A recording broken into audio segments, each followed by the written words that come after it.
Julian and his family believed my silence was submission.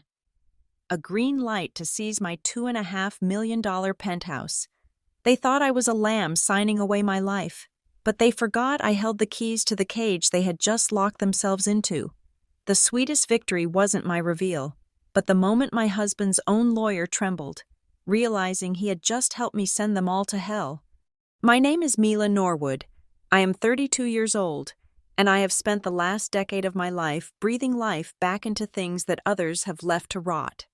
As an architectural restoration expert, I understand the structural integrity of a foundation better than most. I know that a hairline fracture in a load-bearing wall, if ignored, will eventually bring the entire house down. I can spot the difference between genuine limestone and a cheap facade from 50 feet away. It is this specific skill set that allowed me to purchase the penthouse at the pinnacle of the St. Clair building in downtown Chicago. It was mine, not ours, mine. I bought it 3 months before I walked down the aisle with Julian. It cost $2.5 million. Every cent earned through grit, dust, and the meticulous restoration of historical landmarks across the Midwest. The apartment is a sanctuary of glass and steel, floating above the city, offering a panoramic view of the Chicago River as it winds its way through the concrete canyon. I love the silence here. I love the way the morning light hit the imported Italian marble of the kitchen island. But mostly, I love that the deed had only one name on it. For 3 years, I believed my marriage to Julian Thorne was as solid as the steel beams supporting my home. Julian was the heir to Thorne Legacy, a real estate dynasty that had been a staple of Chicago high society for half a century. On paper, we were the power couple the magazines loved to feature. He was the charming, sharp-jawed executive in bespoke suits, and I was the talented, independent woman who did not need his money. We were perfect. We were golden. Or so I told myself. Our life was a curated exhibition of happiness. We hosted dinner parties where the wine cost more than my first car. We attended galas where Julian would place a possessive hand on the small of my back, guiding me through the room like a trophy he had won at a fair. I did not mind. I loved him. I loved the way he looked at me, with a mixture of pride and adoration that felt genuine. But a restorer knows that rot always starts from the inside, hidden behind layers of fresh paint and expensive wallpaper. The first sign of decay was not a shout, but a silence. It started about 6 months ago. Julian, usually so eager to share the details of his day, began to retreat. He would come home late, his tie already loosened, the smell of scotch and cigar smoke clinging to his coat. When I asked about his work, about the new developments Thorne Legacy was breaking ground on, he would offer vague answers. He spoke of market volatility and zoning issues, his eyes never quite meeting mine. Then came the phone calls.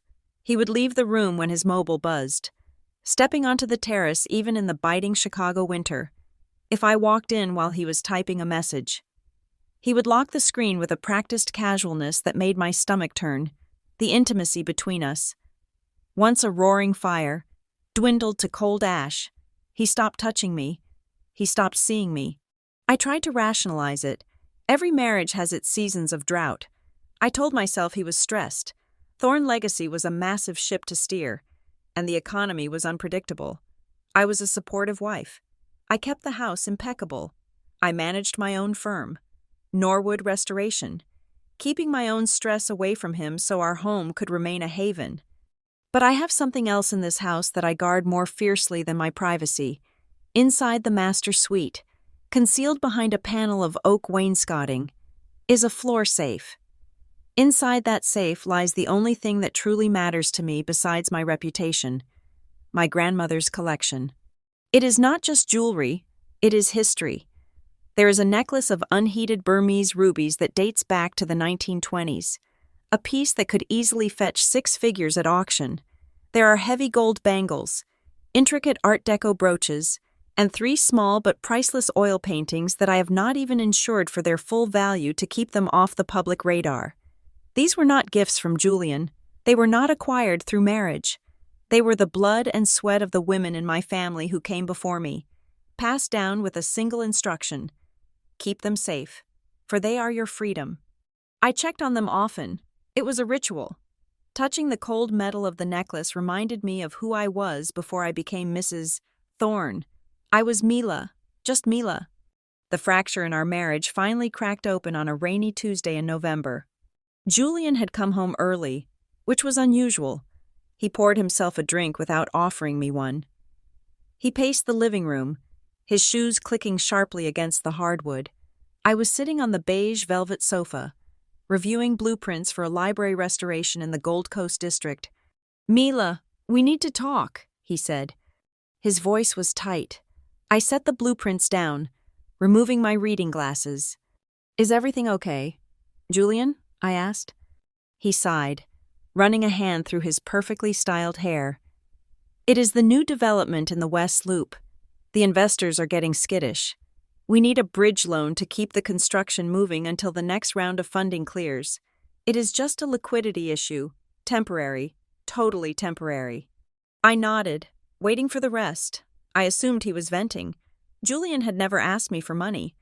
We kept our finances largely separate, a decision I had insisted on.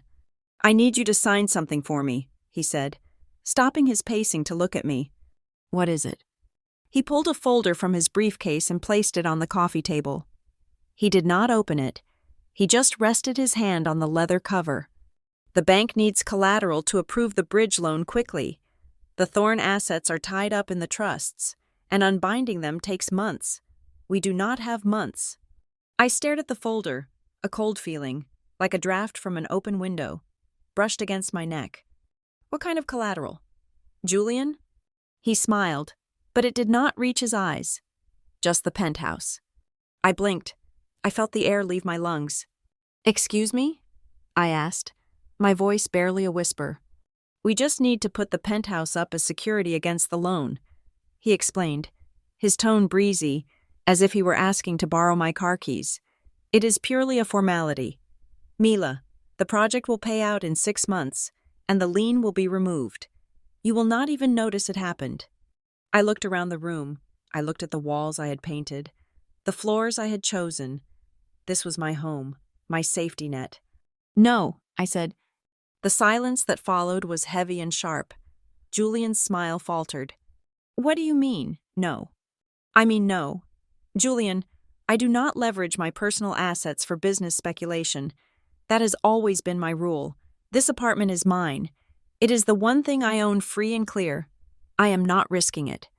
He laughed, a short, dry sound. "Risking it? Mila, do you think I would let anything happen to our home? I am Julian Thorne. This is my business. I know what I am doing." "Then use your own assets," I countered, keeping my voice steady despite the trembling in my hands. "Use your trust fund. Use the summer house in the Hamptons." "I told you. Those are tied up," he snapped, the veneer of politeness cracking. "Why are you being so difficult? This is for us. Do you think I am doing this for fun? I am trying to build an empire for our future, for our children. And you are sitting here, hoarding a $2.5 million asset like a dragon, refusing to help your own husband." The accusation hit me like a physical blow. Selfish. He was calling me selfish. "It is not hoarding to protect what is mine," I said, standing up. "And do not use a hypothetical future to manipulate me. If the project is that good, the bank would fund it based on the merit of the deal, not on my apartment." He stepped closer, invading my personal space. He loomed over me, using his height to intimidate. "You do not understand finance, Mila. You fix old buildings. You dust off antiques. You do not understand how the real world works. Business is about leverage, and right now, you are the only thing standing in the way of me securing our future. God, you are so short-sighted. I thought we were partners." "I am your partner, Julian, but I am not your bank." He stared at me for a long moment, his eyes cold and unrecognizable. Then he grabbed the folder from the table. "Fine," he spat. "Be that way. Keep your precious apartment, but do not come crying to me when I am the only one carrying the weight of this family." He stormed out of the room, slamming the bedroom door so hard the crystal chandelier above the dining table shook. I stood there in the middle of my beautiful living room, shaking. I felt guilty. That was the insidious power of his words. He had made me feel like the villain in my own story. Was I being selfish? Was I being a bad wife? Maybe he was right. Maybe I was too attached to the physical security of the apartment. But then, the restorer in me took over. In my line of work, when you see a crack in the plaster, you do not just patch it. You ask why it is there. You look for water damage. You look for shifting foundations. You investigate. Julian's reaction had been too aggressive, too desperate. A simple bridge loan for a Thorne shouldn't require his wife's premarital penthouse. The Thorne family had connections at every major bank in the city. If they were turning him down, it meant the risk was toxic. I did not sleep that night. Julian slept in the guest room. The next morning, he left before I woke up, leaving a cold silence in his wake. I made a cup of coffee and sat at the kitchen island. I started thinking about the mail. For the past few months, Julian had been intercepting the mail. He insisted on checking the box in the lobby, claiming he was saving me the trouble. I had thought it was a sweet gesture. Now, it looked like a checkpoint. I waited until I knew the cleaning staff had come and gone. Then, I began to look. Not a frantic search, but a methodical survey. I checked the drawer in his bedside table. Nothing but mints and a spare watch. I checked the glove compartment of his car, which he had left in the garage while taking a cab to a meeting. Nothing. That evening, Julian came home late again. He hung his suit jacket on the coat rack in the foyer and went straight to the shower, not saying a word to me. I walked over to the coat rack. My heart was hammering against my ribs, a frantic rhythm that echoed in my ears. I reached into the interior pocket of his charcoal gray blazer. My fingers brushed against a piece of stiff cardstock. I pulled it out. It was a simple business card, matte black with silver lettering. It did not belong to a real estate developer. It did not belong to an investor. Marcus Stone, attorney at law specializing in bankruptcy, asset restructuring, and high net worth divorce litigation. I stared at the card. The words blurred for a second, then sharpened into terrifying clarity. Bankruptcy. Divorce. He was not just having cash flow problems, he was sinking. And the divorce specialization on the card told me everything I needed to know about his contingency plan. He did not want to mortgage the penthouse to save the company. He wanted to mortgage it so that when the ship went down, or when he decided to cut me loose, the debt would be attached to my name, and the cash would be in his pocket. I slipped the card into my pocket just as the water in the master bathroom turned off. The guilt evaporated instantly, replaced by a cold, sharp clarity. The crack in the wall was not just a fracture. The entire foundation was rotten. Julian walked into the living room, toweling dry his hair, a conciliatory smile plastered on his face. "Hey," he said softly. "I'm sorry about last night. I was just stressed. Let's order sushi?" I looked at him. I looked at the handsome face of the man I had vowed to love and cherish. And for the first time in 3 years, I did not see my husband. I saw a thief. "That sounds lovely." "Julian," I said, my voice steady, my face a perfect mask of compliance. I fingered the sharp edge of the card in my pocket. The war had begun, and he did not even know I was on the battlefield. The drive to the Thorne family estate in Lake Forest always felt less like a visit to the in-laws and more like a summons to court. The house itself was a sprawling, Gothic revival monstrosity that sat too far back from the road, hidden behind iron gates that screamed exclusion. It was the kind of architecture that was designed to intimidate. With stone gargoyles perched on the eaves, staring down at anyone foolish enough to approach without a 7-figure trust fund. Julian drove his Porsche in silence, his knuckles white on the leather steering wheel. He had been oscillating between manic affection and broodiness all day. A pendulum swing that was beginning to make me nauseous as the gravel crunched beneath the tires, signaling our arrival. He turned to me. The charm switched on like a light bulb in a dark room. "Remember, Mila," he said, smoothing his tie, "my parents are just worried about the market. If they seem intense, it is only because they care about the family legacy. Just smile and let me do the talking." I adjusted the silk scarf around my neck. I will be perfectly civil. Julian, I always am. We were greeted at the door not by his parents, but by the housekeeper, a woman who looked as tired as the velvet drapes in the foyer. The air inside smelled of beeswax, old paper, and the distinct, metallic scent of desperation masked by expensive perfume. Richard and Victoria Thorne awaited us in the drawing room. Richard was a large man who took up too much space, both physically and conversationally. He held a tumbler of amber liquid that I knew was his third of the evening. Victoria sat perched on a brocade armchair like a bird of prey. Her neck draped in pearls that I happened to know were cultured, not natural, though I would never be gauche enough to point it out. "Mila," Victoria said, not rising, "you look healthy. Have you gained weight?"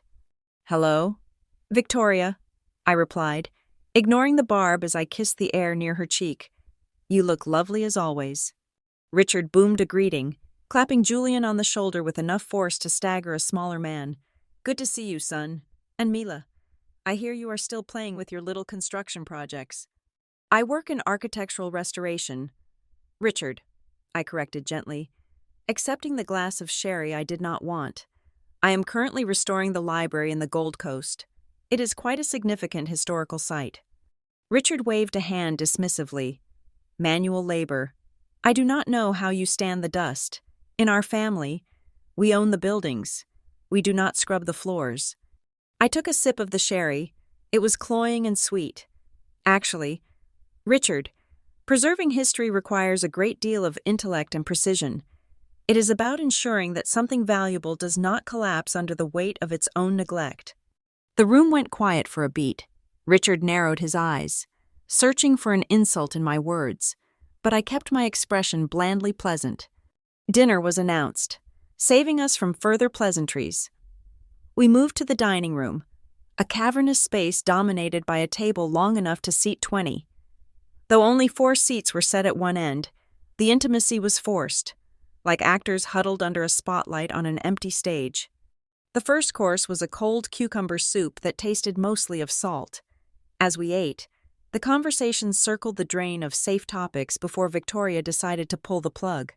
"So," she began, dabbing her mouth with a linen napkin, "the Thorne Foundation Charity Gala is coming up next month.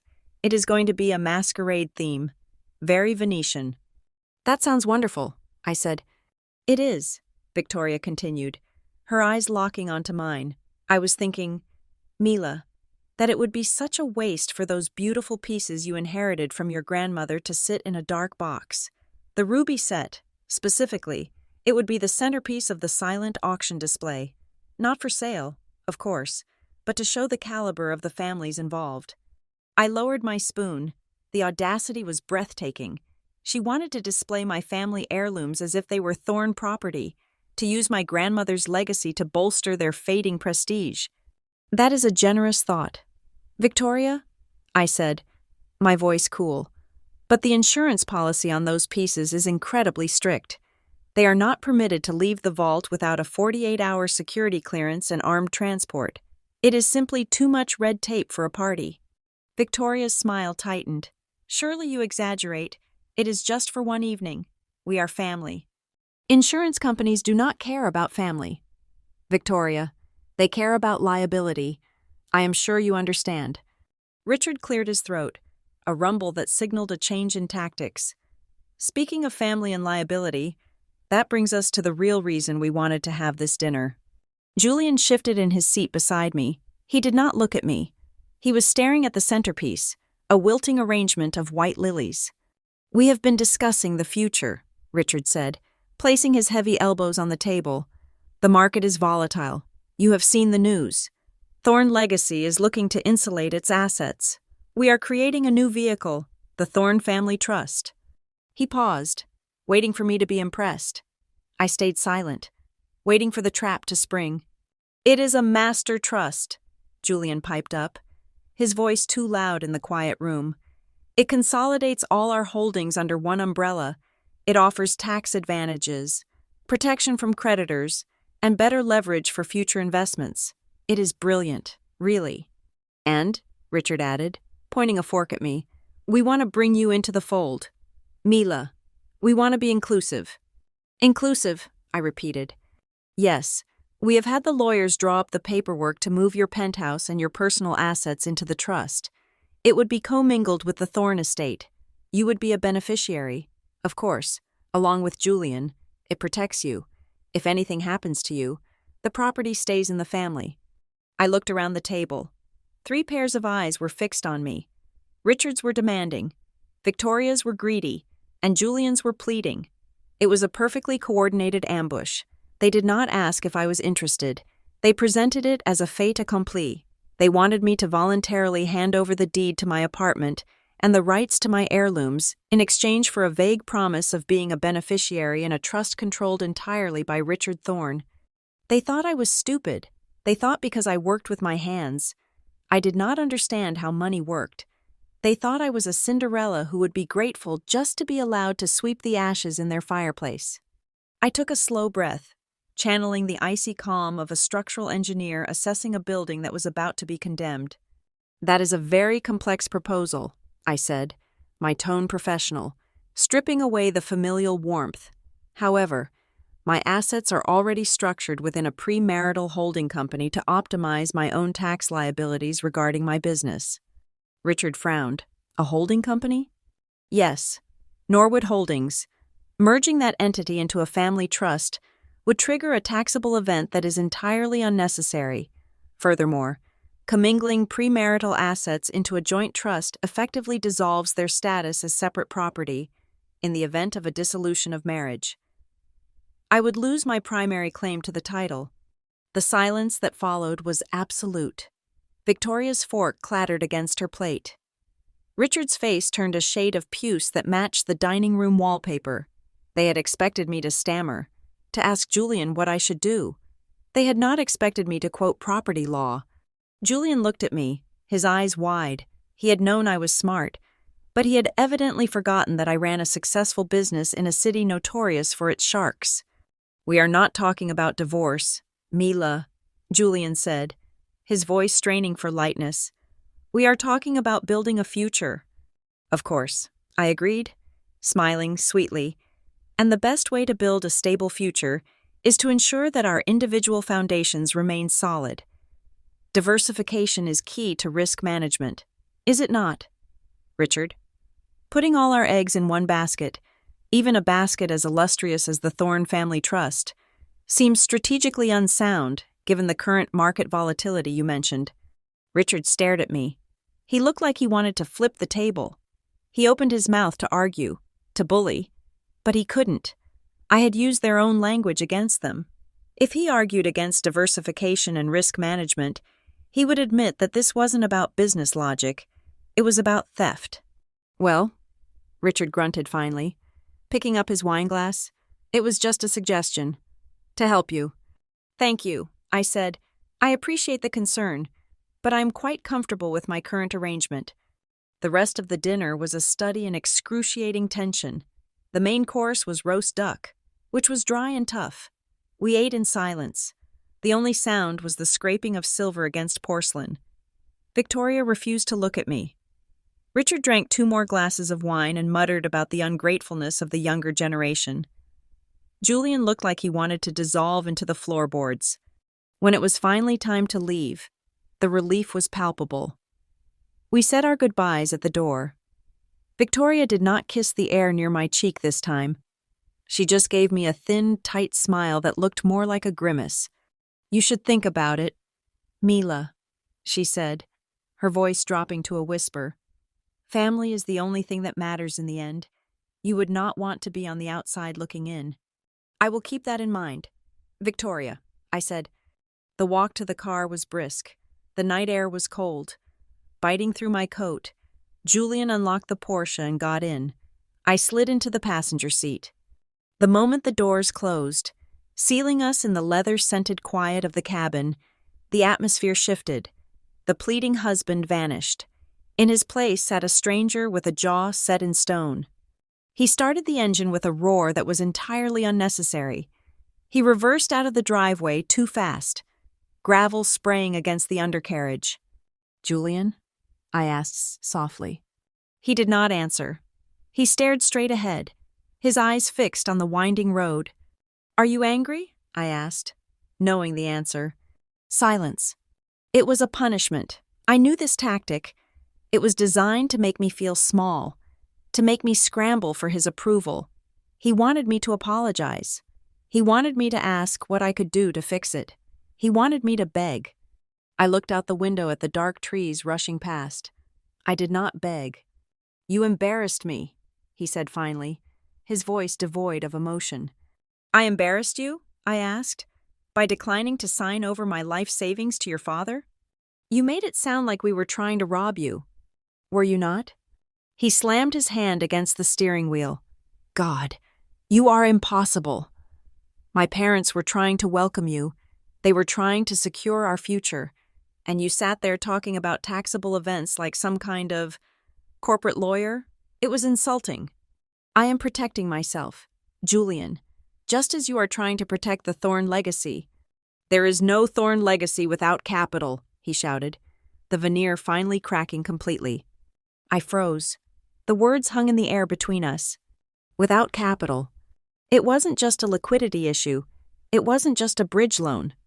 How bad is it? Julian, I asked, my voice low and dangerous. He didn't answer. He just drove faster, the speedometer climbing past 80.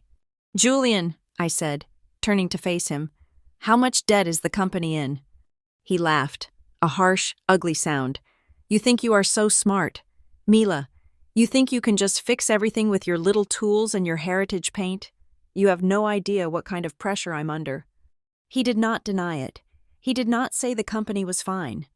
I sat back in my seat, my heart pounding a slow, heavy rhythm. The pieces were clicking into place. The desperation for the penthouse, the aggressive timeline, the involvement of a bankruptcy lawyer, and now the attempt to absorb my assets into a family trust. They were not just cash poor, they were insolvent. They needed my penthouse not to invest, but to plug a hole in a sinking ship. And if I had signed those papers, if I had agreed to that trust, I would have gone down with them. My $2.5 million home would have been liquidated to pay off Richard Thorne's bad bets. I looked at Julian's profile. The handsome lines of his face now looked sharp and predatory. He was not protecting me. He was feeding me to the wolves to save his own skin. We drove the rest of the way in silence, but it was no longer the silence of a punishment. It was the silence of a ceasefire before the real war began. I watched the city lights draw closer, glittering like diamonds on black velvet, and I made a silent vow. They wanted my assets? They wanted a fight? They had absolutely no idea who they were dealing with. I was not just a restorer. I was a demolition expert in reverse. I knew exactly where the load-bearing walls were, and I knew exactly how to bring the whole house down on top of them. The morning light filtering into my office at Norwood Restoration was usually my favorite sight. It normally illuminated the drafting tables, the samples of limestone and mahogany, and the framed blueprints of buildings I had saved from oblivion. Today, however, the light felt harsh and exposing. I locked the door and pulled down the blinds. I was not here to save a building. I was here to excavate the ruins of my marriage. I sat down at my desk and picked up the phone. In my line of work, you make friends with all sorts of people. You know the zoning commissioners, the historical society preservationists, and most importantly, the commercial real estate brokers who know exactly whose empire is crumbling behind the facade of a fresh coat of paint. I dialed the number of an old contact, a senior analyst at a major commercial lender in the Loop. We had worked together on the financing for the Tribune Tower restoration. I need a favor. I said the moment he picked up. I need to know the liquidity status of Thorne Legacy. Off the record. There was a pause on the other end, followed by a heavy sigh. Mila, you know I cannot give you specifics without violating confidentiality protocols. I do not need specifics, I said, my voice steady. I need to know if the foundation is cracked. I am hearing rumors, and Julian is acting erratic. If my husband is in trouble, I need to know how deep the water is before I jump in to save him. The silence stretched for 10 seconds. Then he spoke. His voice lowered. Do not jump, Mila. Stay on the dock. That was all he had to say. What happened? I asked. They pivoted, he whispered. About 18 months ago, Richard and Julian thought real estate was moving too slow. They leveraged their equity in the residential portfolio to buy into high-risk cryptocurrency markets and speculative tech startups. They wanted unicorn returns. Instead, the market corrected. They are not just underwater. Mila, they are at the bottom of the Mariana Trench. They are defaulting on interest payments as of last month. If they do not come up with $5 million in liquid capital by the end of the quarter, the banks trigger the foreclosure clauses. I thanked him and hung up. The receiver felt heavy in my hand. $5 million. My penthouse was worth $2.5 million. The jewelry was worth another $1 million if liquidated quickly. They did not just want to borrow against my home. They needed to consume it entirely just to buy themselves another few months of air. I spent the rest of the day in a fugue state, going through the motions of reviewing supplier contracts. But my mind was a churning engine of calculation. I went home at 6. The penthouse was quiet. Julian was already there, slumped on the sofa, a glass of whiskey in his hand. He looked up when I entered, his eyes glassy. I am exhausted. Mila, he slurred slightly. I am going to bed. He stumbled off to the master bedroom without waiting for a response. I waited. I made myself a tea I had no intention of drinking. I watched the clock on the microwave. 7, 8, 9. At 2 a.m, I walked into the bedroom. The room was dark, filled with the sound of Julian's heavy, alcohol-fueled snoring. His laptop sat on the bedside table, a sleek silver machine that he usually guarded like the nuclear codes. I picked it up and carried it silently into the walk-in closet, closing the door behind me. I sat on the floor, surrounded by my clothes, and opened the lid. The screen flared to life, casting a ghostly blue light on my face. Password. I tried his birthday. Incorrect. I tried our anniversary. Incorrect. I tried his mother's birthday. Incorrect. I paused, thinking. Julian was arrogant. He was not a man of complex sentiments. He was a man of ego. I typed in Thorn Legacy 1. The screen unlocked. My stomach twisted, but I did not stop. I went straight to his email client. I did not look at the business correspondence. I typed a single name into the search bar, a name I had seen pop up on his phone screen weeks ago, a notification he had swiped away too quickly. Scarlet. The search results populated instantly, hundreds of emails. My heart hammered against my ribs like a trapped bird, but my hands remained steady. This was the restorationist in me taking over. When you peel back a wall and find black mold, you do not scream, you assess the spread, you determine the source of the rot. I clicked on the most recent thread, dated 2 days ago. Subject, the delay. From Scarlet V. To Julian Thorn. Julian, my lease is up at the end of the month. You promised me we would be in the penthouse by then. I cannot keep living out of a suitcase, especially in my condition. The doctor said stress is bad for the baby. Are you going to fix this? Or do I need to come talk to your wife myself? I felt the blood drain from my face. Baby. I clicked on his reply. From Julian Thorn, Scarlet V. Do not threaten me. Scarlet, I am handling it. The bitch is stubborn. She thinks she is a lawyer now, but she will sign. I have Stone drafting a new agreement that looks like a trust transfer but gives me full power of attorney over the property. Once she signs, I will kick her out. Just give me 1 more week. I am doing this for us, for our son. Our son. I put a hand over my mouth to stifle a gasp. Tears pricked at the corners of my eyes, hot and stinging, but I refused to let them fall. I would not cry for him. I would not cry for the 3 years I had wasted on a man who called me a bitch to his pregnant mistress. I navigated to his downloads folder. There it was. Norwood_asset_transfer_final_draft.pdf. I opened it. It was exactly what he had told Scarlet. The header said, Thorn Family Asset Protection Agreement, but the clauses were a minefield. Clause 4 yielded all rights of occupancy to the trustee, Julian, Clause 7 waived my right to contest any future sale or mortgage of the property. It was not a protection agreement. It was a deed of surrender. I reached into my pocket and pulled out a USB drive I kept on my keychain for work files. I plugged it in. I copied everything: the emails, the contract draft, the financial spreadsheets I found in a folder marked Debt Service. I ejected the drive and closed the laptop. I wiped the keys with the hem of my silk robe to remove my fingerprints. I carried it back to the bedroom and placed it exactly where I had found it, angling it slightly to match the position on the wood grain. I went back to the living room and poured the cold tea down the sink. I stood there, gripping the edge of the marble counter. This was the moment where a normal wife would break down. She would scream. She would wake him up and demand answers. She would pack a bag and leave. But I was not a normal wife anymore. I was a woman who had just seen the demolition order for her own life. If I left now, I would be just another divorce statistic. He would fight me for the penthouse. He would use his family's expensive lawyers to drag out the proceedings until I was bankrupt from legal fees. He would lie. He would hide assets. No, that was not the plan. I walked to the window and looked out at the city.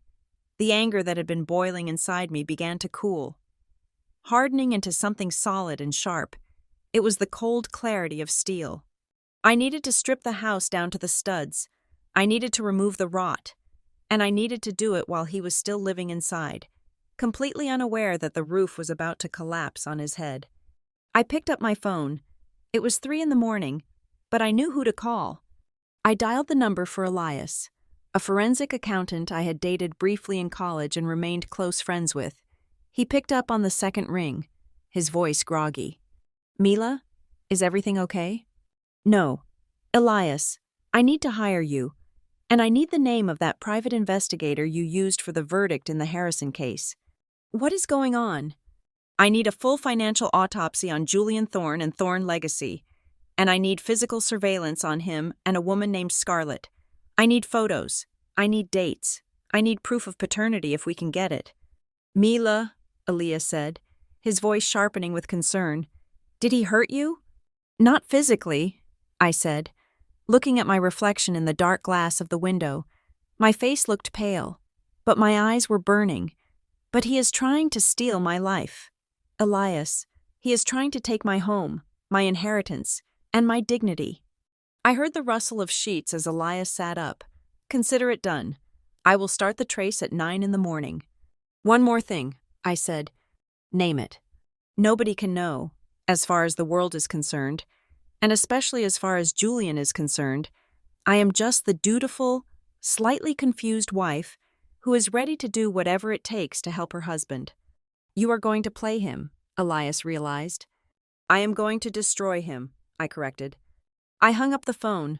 I walked back into the bedroom and slid into bed beside the man who was plotting my destruction. He shifted in his sleep, his arm flopping over to rest heavily on my waist. It took every ounce of my willpower not to shove him away. I lay there, staring at the ceiling. The tears were gone. The heartbreak was gone. In their place was a list. Step 1. Secure the assets. Step 2. Gather the evidence. Step 3. Bait the trap. Julian wanted a compliant wife? I would give him the performance of a lifetime. I would be the lamb he thought I was. I would let him lead me to the slaughterhouse door. And right when he reached for the knife, he would realize that I was the one holding the blade. I closed my eyes and forced myself to breathe in rhythm with his snoring. The investigation was over. The execution phase was about to begin. The hardest part of restoration is not the physical labor. It is not the stripping of varnish or the careful mending of broken stone. It is patience. It is the ability to stare at a disaster and not rush to fix it, to understand that the process requires time, precision, and an unshakable control over one's own hands. I woke up the next morning with that same discipline clamped over my heart like a vice. The rage that had fueled my midnight investigation had been distilled into a cold, clear performance script. I was no longer Mila Norwood, the betrayed wife. I was Mila Norwood, the contrite, slightly overwhelmed spouse who just wanted her husband to be happy. Julian was in the kitchen, aggressively pouring coffee. He was dressed in his sharpest navy suit, the armor of a man ready to go to war with his creditors. Though he thought he was only going to war with me, I walked in, tightening the belt of my robe. I let my shoulders slump. I let my eyes drop to the floor. "Julian," I said softly. He turned, his expression guarded. He was expecting a fight. He was prepared for accusations. "I am sorry," I said. The tension in his shoulders dropped by an inch. "About what?" he asked, though his tone was already softening, sensing victory. "About dinner," I continued. Walking over to him and placing a hand on his arm, I forced myself not to recoil at the contact. "I was rude to your parents. I was defensive.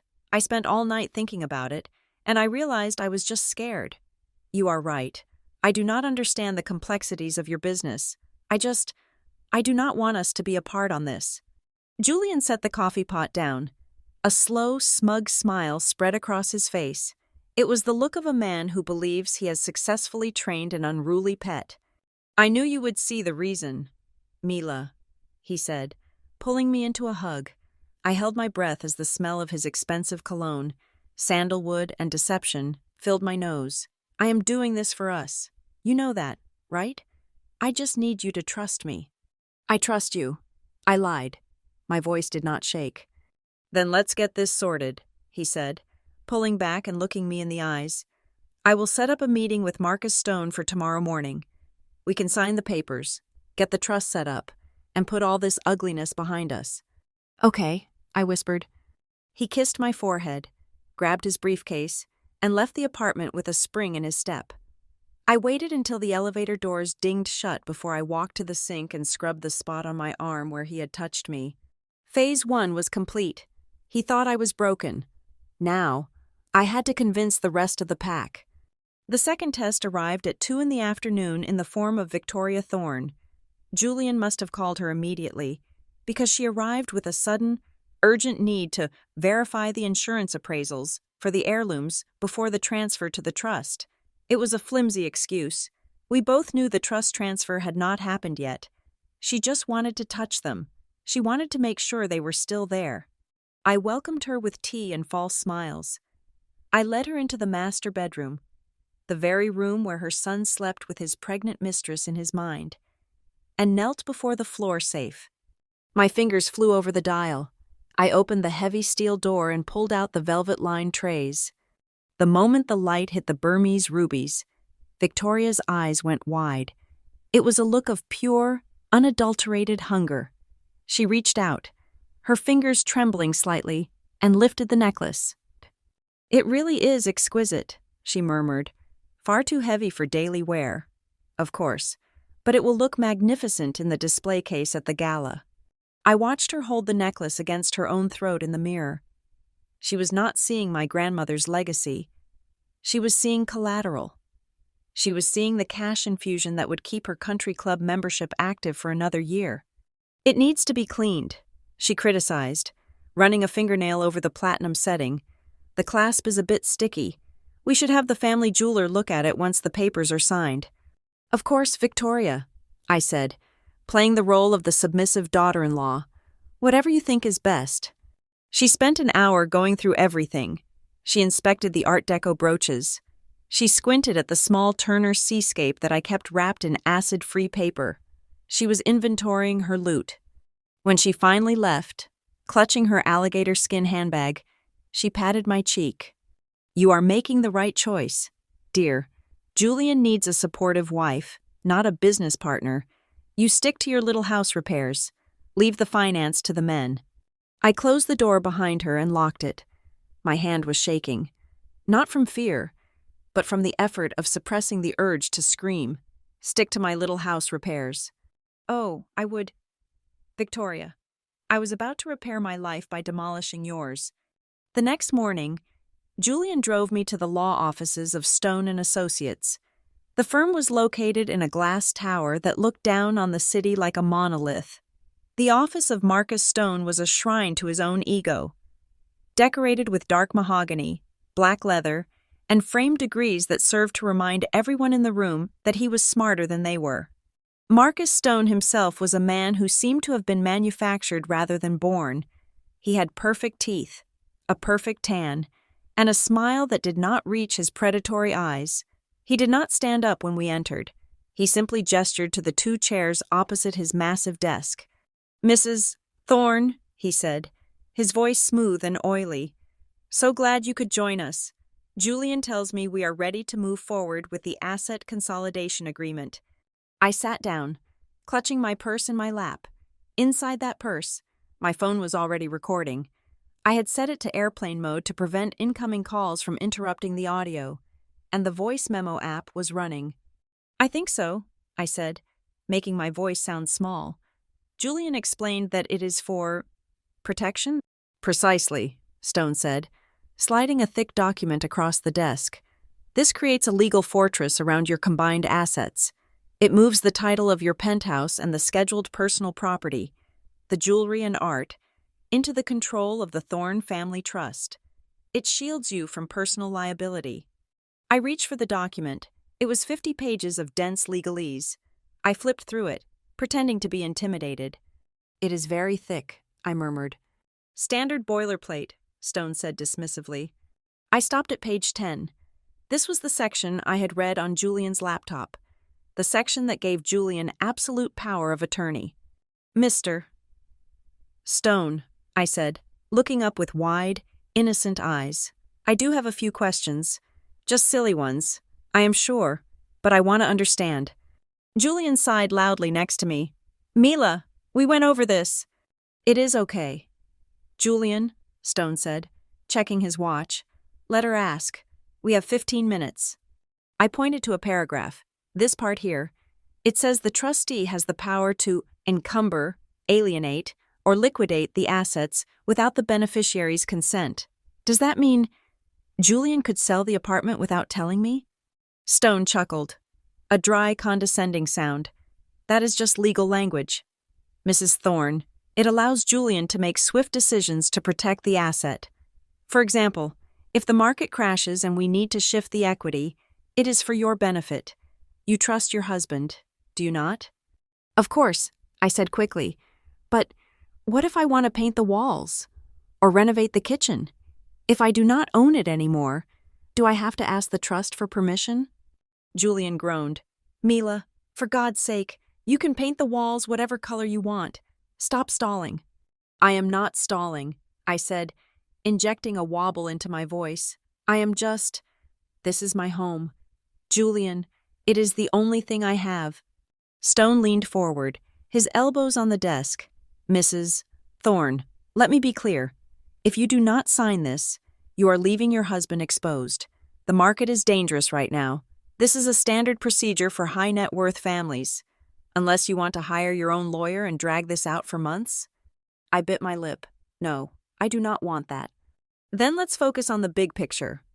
I looked down at the paper again. "I need one thing," I said, just to make me feel safe. "What is it?" Julian snapped. "Can we add a clause? Just a small one. Something that says, I have the right to reside in the property for at least 5 years, even if the trust changes?" Stone and Julian exchanged a look. I saw the silent communication pass between them. Stone shrugged slightly. A residency clause was annoying. But in their minds, it was toothless. If the bank foreclosed on the property because of the debt they were about to load onto it, my residency clause would be voided by the bank's superior lien anyway. They knew that, I knew that, but they did not know that I knew that. "If that will get you to sign today," Stone said, pulling a pen from his pocket, "we can add a handwritten addendum. It is legally binding until we restate the contract." He scribbled a few lines in the margin of page 12 and initiated it. "Beneficiary Mila Thorne retains right of occupancy for a period of 60 months. He spun the document around to face me. "There, happy?" I nodded. "Thank you. That makes me feel much better." I picked up the pen. My hand hovered over the signature line. I needed one more thing.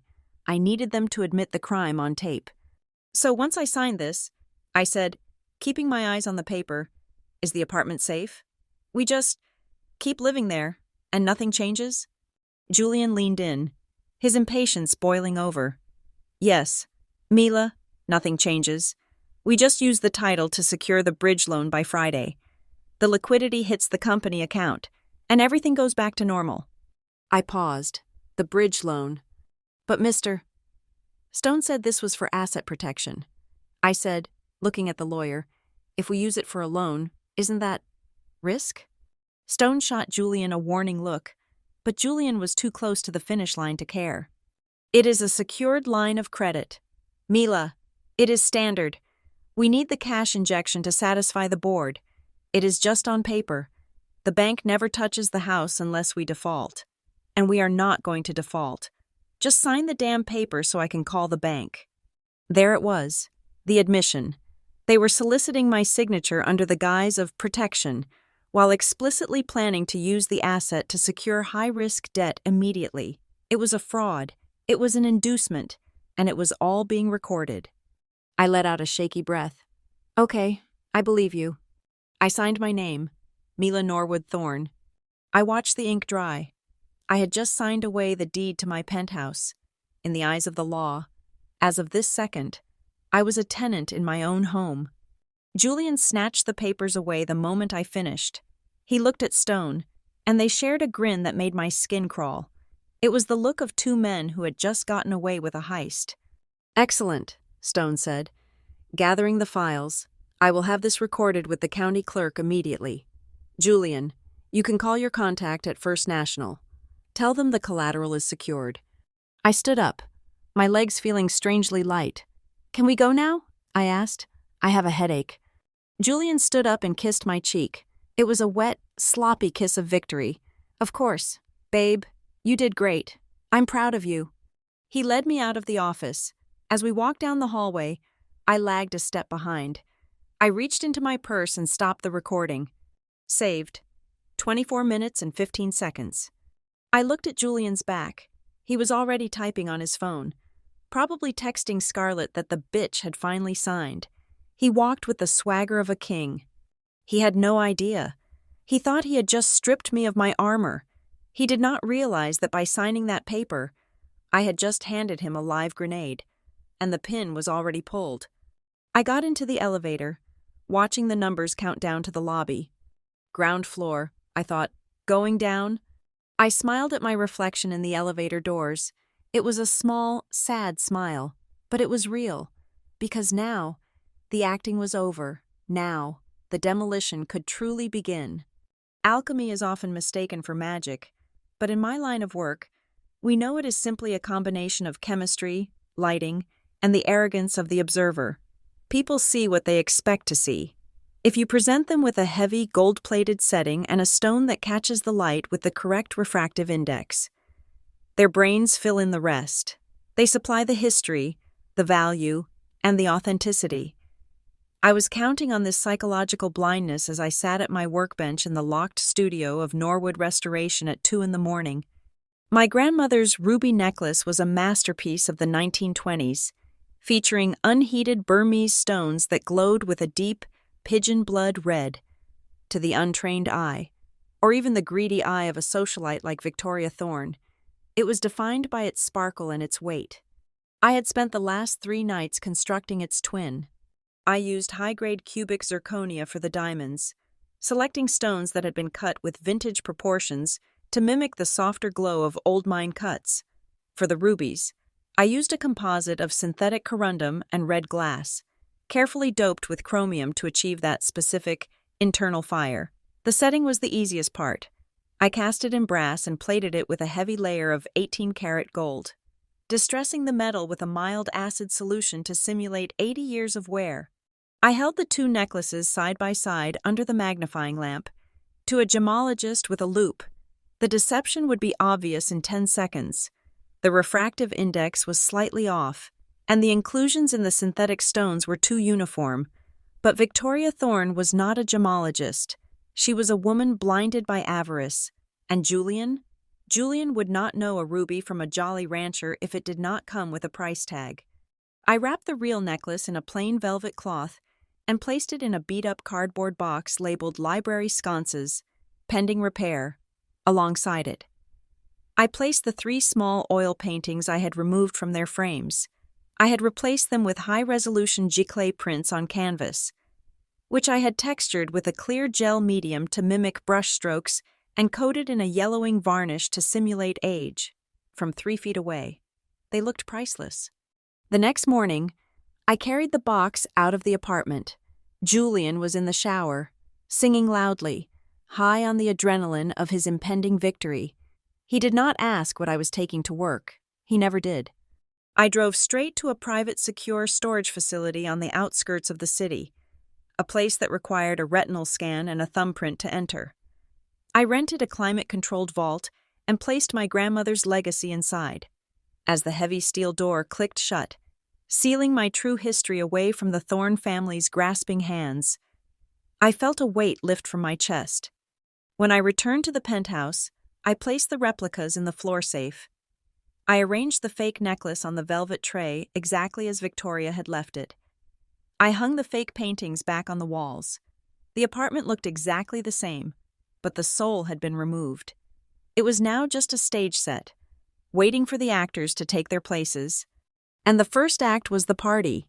Julian insisted on hosting a small gathering on Thursday night. He called it a celebration of our renewed commitment, but I knew what it really was. It was a victory lap. He invited his parents, of course, and a few key business associates who were involved in the restructuring of Thorne Legacy. And then he told me about the final guest. "Oh, and Scarlet is coming," he said casually, adjusting his cufflinks in the mirror. "She is handling the interior design for the new development office. Since we are all on the same team now, I want you two to get along." I froze while clasping my pearl earrings. Scarlet, the woman carrying his child, the woman who had emailed him demanded my home. He was bringing her into my sanctuary. It was a power move, a way to assert total dominance. He wanted to see me serve hors d'oeuvres to his mistress in the house he thought he had just stolen from me. "That sounds lovely." "Julian," I said, turning to him with a smile that felt like it was carved out of ice. "I look forward to meeting her." The party was a study in grotesque opulence. The catering cost more than most people earned in a month. Richard and Victoria held court in the living room, drinking my best champagne and critiquing the upholstery. When the doorbell rang at 8 o'clock, Julian practically ran to answer it. He returned with a woman who looked like she had walked out of a catalog for expensive athleisure wear. Scarlet was younger than me, with blonde hair that was too bright and lips that were too full. She wore a tight silk dress that accentuated the very slight, barely there curve of her abdomen. "Mila, this is Scarlet," Julian said, his hand resting possessively on the small of her back. I extended my hand. "Welcome to our home, Scarlet." She looked at me with a mixture of pity and triumph. "Thank you, Mila. Julian talks about you all the time. He says you are very domestic.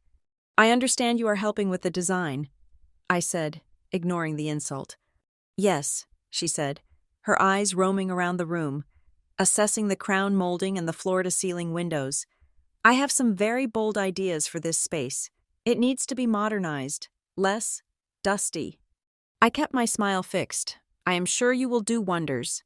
The evening was an exercise in endurance.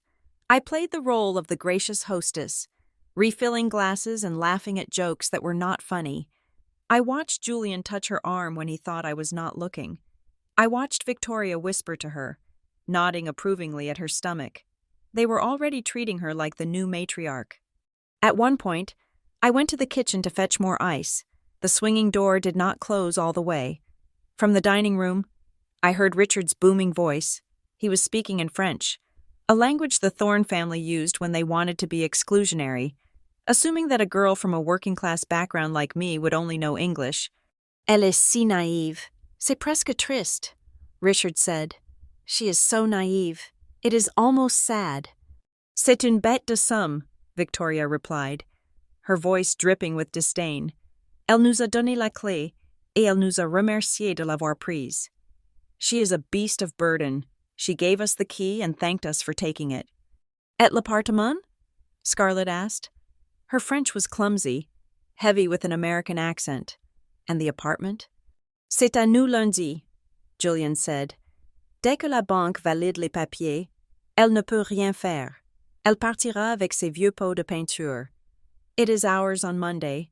As soon as the bank validates the papers, she can do nothing. She will leave with her old paint pots. I stood in the kitchen, gripping the ice bucket until my knuckles turned white. They thought I was deaf to their mockery. They did not know that I had spent 2 years in Paris during my apprenticeship at the École du Louvre. I knew every word. I knew every inflection of contempt. Bête de somme, beast of burden. I took a deep breath, smoothed my dress, and walked back into the room. Here is the ice, I said cheerfully. Julian looked at me, flushed with wine and arrogance. You are the best, babe. We were just saying how lucky we are to have you on board. I smiled at him. I feel very lucky too. Julian, to be part of such a expressive family. The party ended at midnight. Scarlet left with a lingering hug for Julian that lasted 3 seconds too long. Victoria and Richard departed with the replica jewelry safely locked in their minds as their future property. Julian was euphoric. He paced the living room, loosening his tie. Monday is the big day. Mila, he said, we go to the bank at 10 in the morning. We sign the final mortgage deed. The funds transfer to the company, and we are saved. Stone has everything ready. Monday, I repeated. Yes, you just need to bring your ID and sign where Stone points. Easy. I went to bed, but I did not sleep. I had a deadline. Monday was their day. But Friday? Friday was mine. The next morning was Friday. Julian went to the office early to prepare the board for the good news. I waited until 10 o'clock. Then, I called my own lawyer, a man named Alan who operated out of a small, cluttered office in the West Loop and had a mind like a steel trap. We had been working on this document for 3 days. Is it ready? I asked. It is printed and waiting for you, Alan said. But Mila, once you do this, there is no going back. This is a nuclear option. I am not looking to go back. Alan, I am looking to burn the bridge. I dressed in a nondescript gray suit and took a taxi to Alan's office. I signed the documents he had prepared. They were not for a divorce. They were for a transfer of title. You see, Julian and Stone had made a critical error. They assumed that because I had signed the asset consolidation agreement in Stone's office, the property was theirs. But a contract between 2 parties to transfer a property is not the same as the actual recording of the deed. Until the new deed was stamped and filed with the Cook County Recorder of Deeds, the Penthouse was still legally mine. And they were waiting until Monday to file everything simultaneously with the bank loan. They wanted a clean chain of titles for the mortgage. That gap, Friday to Monday, was my window. I took the signed deed, which transferred the ownership of the Penthouse from Mila Norwood to the Mila Norwood Charitable Preservation Trust, an irrevocable trust where I was the sole trustee, and the beneficiary was a non-profit organization dedicated to restoring historical landmarks. The beauty of it was the irrevocable part. Once the property was in the trust, I could not use it as personal collateral. I could not mortgage it for Julian's debts, and most importantly, Julian could not touch it. I walked to the Cook County building at Clark and Randolph. It was 3 o'clock in the afternoon. The air in the building was stale and smelled of floor wax. I took a number and waited. My heart was pounding against my ribs. If Julian or Stone had set up a title watch, they might get an alert. If Stone decided to file a preliminary lien today, I would be blocked. It was a race, and I was running it in heels. Number 42, the clerk called out. I walked to the window. The clerk was a middle-aged woman with glasses on a chain. She looked bored. I need to record a quitclaim deed, I said, sliding the papers under the glass. She adjusted her glasses and began to read. She checked the legal description. She checked the PIN number.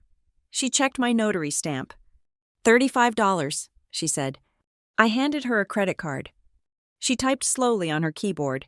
Every keystroke sounded like a gunshot in the quiet room. I checked my watch. 3:45. Julian would be in his afternoon meeting with the investors, promising them that the collateral was secured. The clerk stamped the document. Recorded. She handed me the receipt. It is in the system. Hun, have a nice weekend. I took the receipt. My hands were trembling. but not from fear. It was the adrenaline of the kill. It was done. As of 3:48 on Friday afternoon, I did not own the penthouse. The trust owned it. On Monday morning, when I sat down in that bank conference room and signed Julian's mortgage papers, I would be signing a document that pledged a property I no longer possessed. It would be a legal impossibility, a nullity. And when the bank's title company ran their final check right before releasing the funds, usually done an hour after the signing, they would see the transfer. They would see that the collateral had vanished into a charitable trust 48 hours ago. The loan would be denied, the funds would freeze, and Julian, who had already spent the money in his head, would be left holding a pen and a very large, very empty bag. I walked out of the county building and into the late afternoon sun. The city looked different. It looked brighter. I took a deep breath of the exhaust-filled air. I hailed a cab. "To the St. Clair building, please," I told the driver. I was going home. I had one last weekend to play the role of the loving wife. I had to pack my personal items, the things that mattered, because I knew that after Monday, the penthouse would become a war zone. I arrived home at 5. Julian was already there. He was popping a bottle of champagne. "Celebrate with me," he shouted as I walked in. "The board is ecstatic. We are going to be richer than God. Mila." I took the glass he offered. I looked at the bubbles rising to the surface, frantic and fleeting. "To the future," I said, raising my glass. "To us," he corrected, clinking his glass against mine. I smiled, and this time it reached my eyes, because I knew something he did not. To the truth, I thought. I drank champagne. It tasted like victory. Monday morning dawned with the color of a bruise, a dark, slate-gray sky hanging low over Chicago, promising a storm that never quite broke. It was the kind of weather that seeped into your bones, but as I stood in the elevator rising to the 42nd floor of Stone & Associates, I felt nothing but a burning, electric heat. The elevator doors slid open with a soft chime. Julian was waiting for me in the lobby. He was pacing, wearing a charcoal suit that cost $3,000, though I knew he had put it on a credit card that was close to its limit. His face was pale, his eyes darting around the room like a trapped animal looking for an exit. When he saw me, he stopped. He did not smile. He checked his watch. "You are late," he snapped. "I am 3 minutes early." "Julian," I replied, clutching my purse to my chest in a gesture of nervous submission. The traffic was terrible. "Just get in there," he hissed, grabbing my elbow and steering me toward the conference room. "Everyone is waiting. The bank needs the fax confirmation by 11 o'clock. Do not mess this up. Mila." The conference room was a glass box floating above the city. Inside, the vultures were already roosting. Richard Thorne sat at the head of the table, his massive bulk filling the leather chair. He was drumming his fingers on the mahogany surface, a rhythmic thud that sounded like a countdown. Victoria Thorne sat to his right, her lips pursed in a tight line, her eyes scanning me with the cold detachment of a butcher eyeing a side of beef.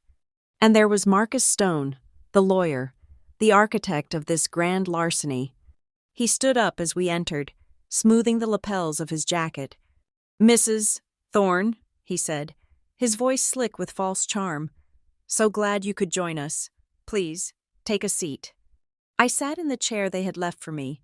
It was positioned directly across from the window, so the gray light hit my face, exposing every flicker of emotion. They sat in the shadows. It was a classic interrogation tactic. In front of me lay a stack of documents 3 inches thick. They were bound with heavy clips and flagged with yellow sticky notes indicating where I needed to sign. "We are on a tight schedule," Stone began, not bothering to sit down. "As we discussed last week, these are the final closing documents for the refinancing of the penthouse. This will inject the necessary capital into Thorne Legacy and secure the family trust." He flipped the first page open. "Sign here," he said, pointing a manicured finger at a line. "And here, and here." I looked at the paper. It was a promissory note in the amount of $5 million, secured by the property at the St. Clair building. I have not had a chance to read the final version." I stammered. my voice trembling. Is the residency clause included? The one we talked about? Stone sighed, an exaggerated sound of patience wearing thin. It is in the addendum. Mila, just like we agreed, we do not have time to read every line of boilerplate text. The bank is waiting. I looked at Julian. He was staring at the pen in the center of the table. He was not looking at me. He was vibrating with tension. Julian? I whispered. Are you sure this is the only way? He snapped his head up, his eyes wild. Yes. God. Mila, stop dragging your feet. Do you want the company to go under? Do you want us to lose everything? Just sign the papers. Richard cleared his throat, a deep rumbling growl. We are all making sacrifices here. Mila, he said, we are putting our reputation on the line. The least you can do is sign a piece of paper. I reached for the pen. It was a heavy black Mont Blanc. It felt cold in my hand. I let my hand shake. I let my lower lip tremble. I summoned the memory of every sad movie I had ever seen, every moment of genuine heartbreak I had felt when I realized my marriage was a lie. And I channeled it into a single, perfect tear. It rolled down my cheek, catching the light. I am doing this because I love you. Julian, I said, my voice breaking. I just want you to know that I am trusting you with my home, my life. Julian looked at me then. For a second, just a fraction of a second, I saw a flicker of guilt in his eyes, but it was immediately extinguished by the desperate greed of a drowning man spotting a life raft. I know, babe, he said, his voice tight. I love you too. Just sign. I lowered the pen to the paper. The room went silent. I could hear the hum of the air conditioning. I could hear the ticking of the clock on the wall. I could hear Victoria's shallow, eager breathing. I signed, Mila Norwood Thorne. I flipped the page. Mila Norwood Thorne. I signed the mortgage deed. I signed the promissory note. I signed the personal guarantee. With every signature, the tension in the room ratcheted down a notch. Richard stopped drumming his fingers. Victoria leaned forward. Julian wiped a sheen of sweat from his forehead. They were watching me sign away my fortune. But in my head, I was laughing. I was screaming with laughter. Because they did not know about Friday. They did not know that the Mila Norwood Thorne, who was signing these papers, did not own the Penthouse. The entity that owned the Penthouse was the Mila Norwood Charitable Preservation Trust. And since I was signing as an individual, without the trustee designation and without the authorization of the trust, these documents were nothing but expensive scrap paper. I was selling them the Brooklyn Bridge. I was selling them air. But I had one more thing to sign, the trap. Stone pushed a separate, thinner document toward me. This is the transfer of possession and key release, he said. It just formalizes the handover of the physical access to the trust. Standard procedure for insurance. This document was different. It wasn't a transfer of title. It was a transfer of physical control. By signing this, I was giving them the legal right to enter the apartment, to change the codes, to access the safe. If I signed this, they would rush over there immediately. They would open the safe.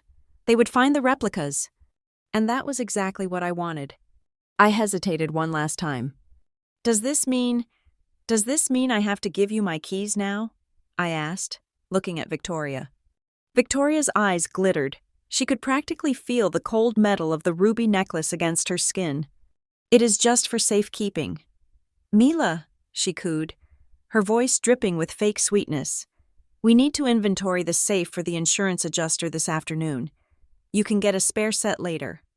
I sniffled. Okay. I signed the paper. Then, I reached into my purse. I pulled out the heavy brass key to the penthouse and the small, intricate steel key to the floor safe. I placed them on the table. The metal made a sharp clack against the wood. That sound was the bell ending the round. The ink was not even dry on the last page before the atmosphere in the room shifted so violently it was almost physical. It was like the air pressure dropped before a tornado. Victoria's hand shot out like a cobra striking. She snatched the keys off the table, clutching them in her fist so tight her knuckles turned white. The sweet, motherly facade vanished instantly, replaced by a look of triumphant sneer. Finally, she muttered, dropping the keys into her purse. Julian did not even look at me. He grabbed the stack of signed mortgage papers and shoved them toward Stone. "Fax them," he ordered, his voice hard and commanding. "Get the confirmation number. I want the funds in the operating account by 2 o'clock. The Stone was already moving. He was feeding the papers into a high-speed scanner, his face set in a mask of professional efficiency. He was no longer the charming advisor. He was the cleaner. Richard sat back in his chair, exhaling a cloud of cigar smoke that he had not even lit. He looked at me with open contempt. "You took long enough," he grunted. "All that drama for a few signatures. Women are so emotional." I sat there, blinking, still playing the part of the confused, sacrificial wife. "Julian?" I asked softly. Are we going to lunch? You said we could go to lunch after." Julian was typing furiously on his phone. He did not look up. "I am busy. Mila, I have to meet with the board. The company is in crisis mode until the funds clear." "But I thought we were celebrating." "We are celebrating," he said, finally glancing at me with cold, dead eyes. "I am celebrating saving my company. You can go home, or wherever it is you go." Wherever it is I go. The dismissal was brutal. It was absolute. Stone looked up from the scanner. The machine whirred, digesting the fraudulent paperwork. "Mrs. Thorne," he said, his voice devoid of warmth, "we have everything we need. This is a privileged legal meeting for the principles of Thorne Legacy moving forward. Since you are no longer an asset holder, your presence is not required." I looked at them. I looked at the three of them. The father, the mother, the husband, and the lawyer who enabled them. They had stripped me. They had taken my house, my money, my heritage, or so they thought. And the moment they thought they had won, they stopped pretending I was a human being. I was just a husk to be discarded. I stood up slowly. My legs felt steady. The shaking had stopped because I did not need it anymore. "Okay," I said. My voice was quiet, but it was not weak. "I will leave you to your business." I looked at Victoria. "Be careful with the safe." "Victoria," I said, "the lock is old. It can be temperamental if you force it." Victoria laughed, a harsh barking sound. "Do not worry about your little trinkets. Mila, they are in better hands now, hands that know their true value." I looked at Julian one last time. He was on the phone now, speaking to the bank. "Yes, it is signed." I heard him say, "Yes. The collateral is $2.5 million. Premium location. It is a done deal." I walked to the door. I put my hand on the cold steel handle. "Goodbye, Julian," I said. He did not answer. He turned his back to me. I walked out of the conference room and let the heavy glass door swing shut behind me. I walked past the receptionist, past the marble fountain in the lobby, and into the elevator. As the doors closed, cutting off the view of the Stone and Associates logo, I let out a breath I felt like I had been holding for a month. I checked my watch. It was 10:45. Victoria would be at the Penthouse in 20 minutes. She would open the safe. She would see the rubies. She would be ecstatic. Julian would get the preliminary approval from the bank by noon. And then, around 1 o'clock, the title company would run the final update on the tract index. I walked out of the building and into the rain. It was pouring now, a cold, cleansing rain that washed the grime off the sidewalks. I did not open my umbrella. I let the water hit my face. I pulled my phone from my pocket and dialed a number. "It is done," I said.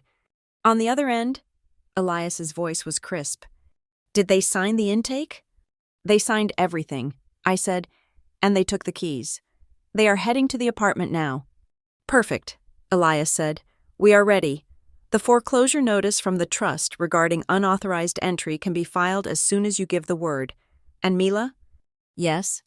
"The FBI contact is interested. The evidence on Stone is solid, but they want to wait until the bank loan bounces.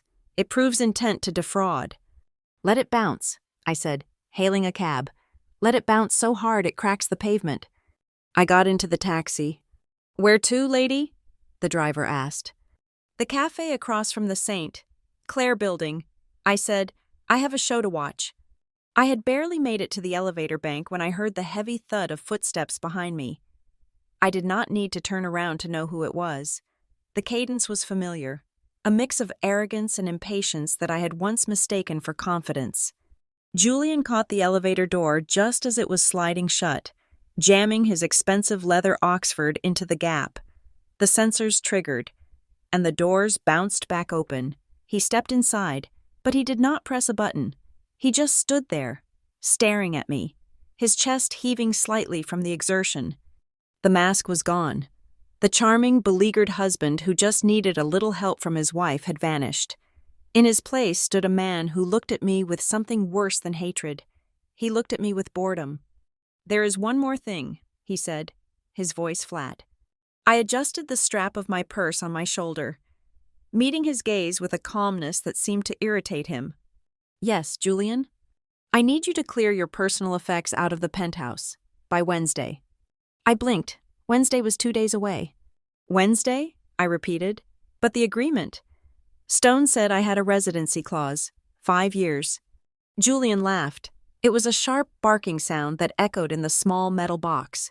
"Oh, grow up. Mila." That was a handwritten note on a margin. "Stone is going to challenge it the moment the loan clears. We will claim you signed it under duress or that it contradicts the main trust deed. It does not matter. The point is, I do not want you there." He stepped closer, invading my personal space, looming over me. "Scarlet is moving in on Friday," he said. "She needs to be close to the city for the doctor. The pregnancy is high risk. And frankly, she has better taste than you. She wants to redecorate before the baby comes." I felt a cold spread through my chest. But it was not a shock. It was confirmation. "So that is it?" I asked softly. "You are just replacing me? Like a piece of furniture that does not match the new rug?" He shrugged, checking his cuticles. "Do not be dramatic. We were over a long time ago. Mila, you just were too busy playing with your dust and your old bricks to notice." I looked him in the eye. I needed to hear it. I needed him to say the words so that when I burned his world to the ground, I would not feel a single ember of regret. "Did you ever love me, Julian?" I asked. "Or was it just the apartment? Was it just the fact that I had a deed to a property you could not afford?" He smirked, a cruel twisting of his lips. "I liked you," he admitted. "You were presentable. You looked good at parties. But love?" He shook his head. "I thought you came from money. Mila, when we met, you had the penthouse, the jewelry, the air of someone who belonged. I thought you were one of us. But then I realized, you are just a worker. You earned that money. You scrubbed floors and climbed scaffolding to get it. There is a smell of new money. Mila, it smells like sweat. And I never could quite get used to it. Scarlet. Scarlet understands how to be a wife. She does not work. She exists to be taken care of. That is what I need." He reached out and pressed the button for the lobby. "So, Wednesday," he said. "Leave the keys on the counter, and do not take anything that belongs to the trust, which is, essentially, everything." The doors began to slide shut. I stood there, looking at him. I looked at the man I had shared a bed with for 3 years, the man I had restored, polished, and presented to the world, only to find that the wood underneath was rotten to the core. "Julian," I said, my voice steady, clear, and cutting through the hum of the elevator. He looked up, annoyed. "What?" "Are you sure you want to do this?" I asked. "Are you absolutely certain? Because once those doors close, there is no turning back. You are crossing a line. Julian." He rolled his eyes. "Go to hell, Mila." The doors slammed shut. I stood alone in the descending elevator. I watched the numbers count down. 40, 39, 38. I did not cry. Tears are for loss, and I had not lost anything. I had discarded a burden. I reached into my pocket and pulled out my phone. I dialed a number I had saved under the name Pizza Delivery. It rang once. "Yes?" Sarah's voice was crisp. She was my executive assistant, a woman who could organize a coup d'etat before her morning coffee. "Activate Phase 2, I said. "Understood." Sarah said. The courier is already en route to the bank with the notice of fraudulent conveyance, but we will hold it until the wire transfer is attempted. I am releasing the tip to the gossip columnists now. Good, I said. And Sarah? Yes, boss? Tell the movers to take the rest of the furniture from the storage unit. The charity auction is going to have a record-breaking donation this week. I hung up as the elevator dinged at the lobby. I walked out, past the security guard, and into the revolving doors. I stepped out onto the wet pavement of Wacker Drive. The rain had stopped, leaving the city scrubbed clean and gray. I climbed into the back of the waiting town car I had hired. Not a taxi. Not today. I needed a fortress. Drive, I told the driver. Just drive. While I sat in the leather silence of the car, watching the city blur past, my mind drifted 40 floors up. I did not need to be there to see what was happening. I knew the script. I had written it, and they were following it to the letter. High above the city, in the plush conference room of Stone and Associates, the air would be thick with the smell of triumph and expensive champagne. Julian would be pouring the Dom Perignon. He would be laughing, that loud, braying laugh of a man who thinks he has cheated fate. He would be clinking glasses with his father, Richard, both of them flushed with the thrill of the theft. To the Thorne legacy, Richard would bellow, raising his flute, to the resurgence. They would be drunk on their own cleverness. Julian would be pulling out his phone, dialing the number of his lead creditor, a man named Mr. Varga, who had been threatening to break Julian's kneecaps, metaphorically, and perhaps literally, for the past month. I can hear Julian's voice, slick and confident. Mr. Varga, Julian would say, leaning back in Stone's leather chair, his feet up on the desk. Put away the dogs. The liquidity is secured. $5 million is hitting the account this afternoon. Yes, secured by the St. Clair Penthouse. Prime real estate. I told you I was good for it. He would hang up, feeling like a king. In the corner, Marcus Stone would be at his computer. He would be the only one not drinking yet. He was a predator, but he was a disciplined one. He had a deadline. The bank needed the recorded mortgage deed faxed and uploaded to their portal by 1 p.m. to release the wire transfer. Stone would be scanning the documents I had just signed. He would be preparing the electronic filing package for the Cook County Recorder of Deeds. I could imagine his internal monologue. Easiest 10% I have ever made. He thought I was a fool. He thought he had outmaneuvered me with 50 pages of legal jargon, not realizing that I had outmaneuvered him with a single trip to the county clerk on a Friday afternoon. He would be clicking upload. He would be watching the progress bar. Processing. And then there was Victoria. My mother-in-law, the woman who had looked at my family heirlooms and seen only a way to buy her way back into the social register. She would not be at the law firm. She had left the moment the ink was dry. Clutching the keys I had put on the table, she would be in a taxi, or perhaps her own chauffeured car, speeding toward the St. Clair building. She would be practically vibrating with anticipation. She would be thinking about the ruby necklace. She would be imagining how it would look against her crepey skin at the gala. She would be planning which of my paintings to sell first to fund her summer wardrobe. She would arrive at the building. She would breeze past the doorman, waving the key fob with an air of entitlement. I am Mrs. Thorne, she would say. I am going up to my son's apartment. She would ride the elevator to the penthouse. She would step into the foyer, the space that had been my sanctuary. She would not notice that the apartment felt different. She would not notice that the air felt stale, or that the personal touches, the fresh flowers, the architectural models, the warmth were gone.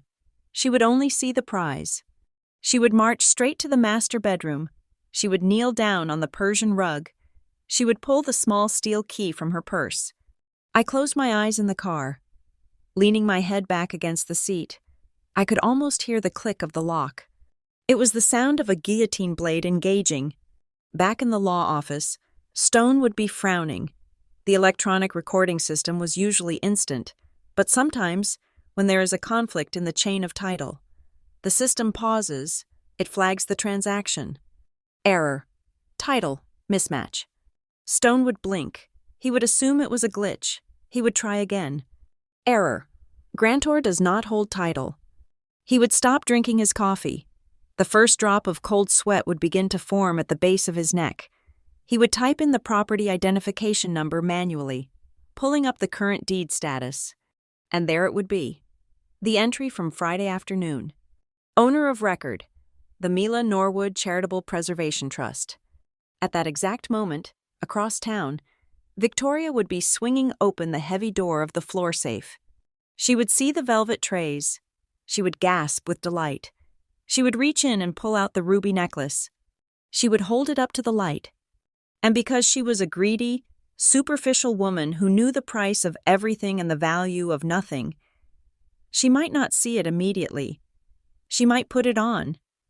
She might admire herself in the mirror. But then, she would pick up the appraisal papers she had brought with her. She would look at the necklace. She would look at the clasp. Real Art Deco platinum has a specific weight.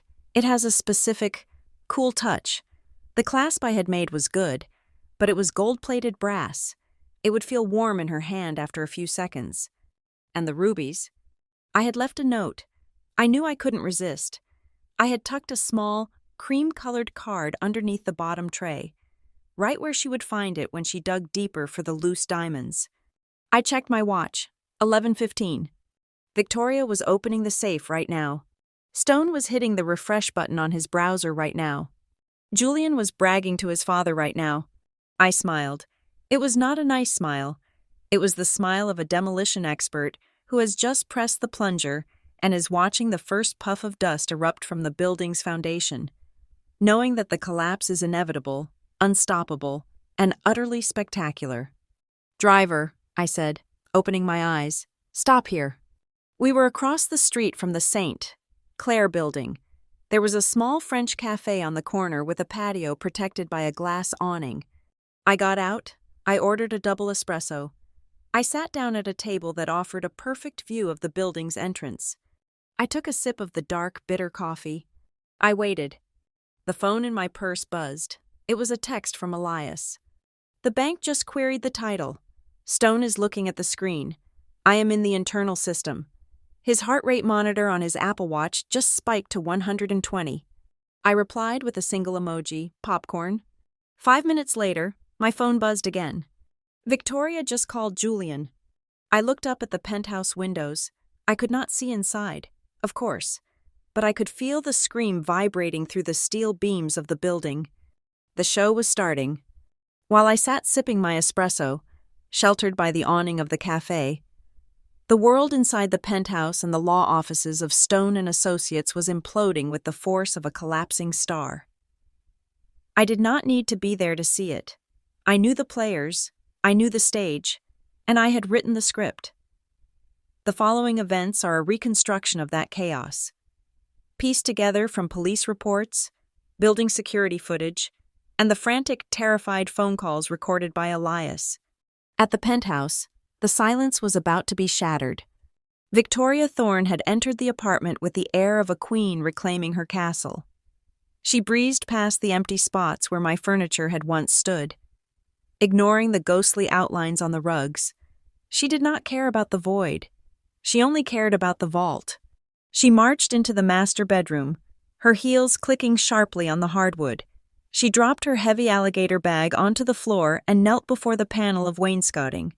Her hands, usually so steady when holding a martini glass, were trembling with avarice. She produced the small steel key I had surrendered only an hour ago.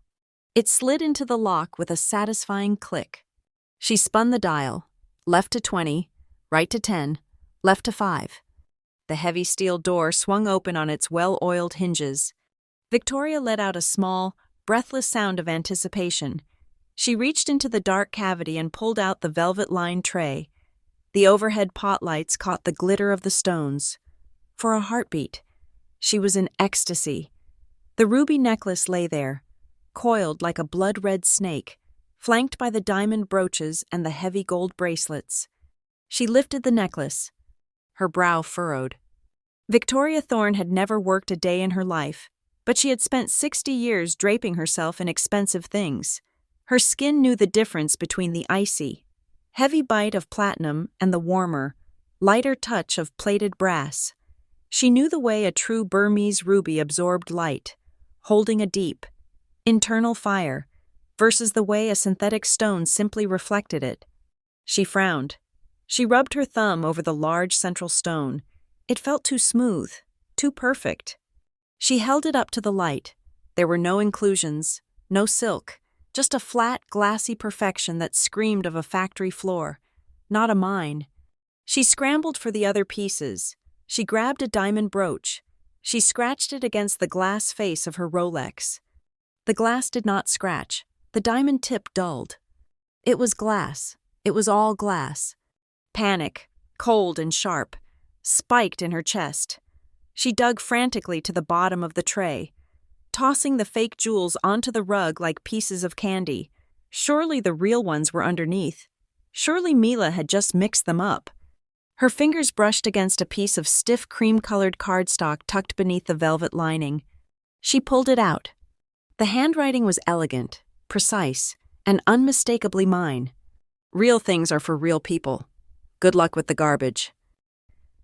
The scream that tore from Victoria's throat was not human.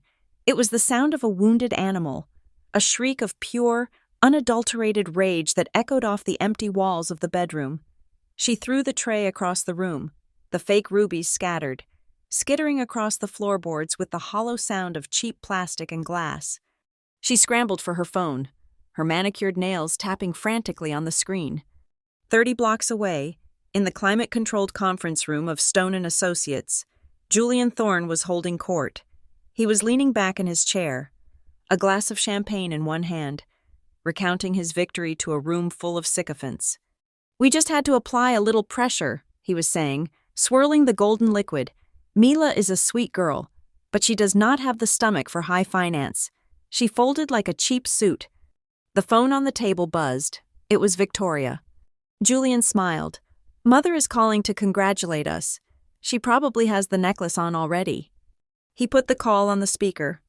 "Hey, Mom, how does it look?" Victoria's voice exploded into the room, distorted by static and hysteria. "It is fake! It is all fake!" The room went deadly silent. Julian sat up, the champagne sloshing over the rim of his glass onto his knuckles. What are you talking about?" "The jewelry!" she shrieked. "It is glass. Julian, it is paste.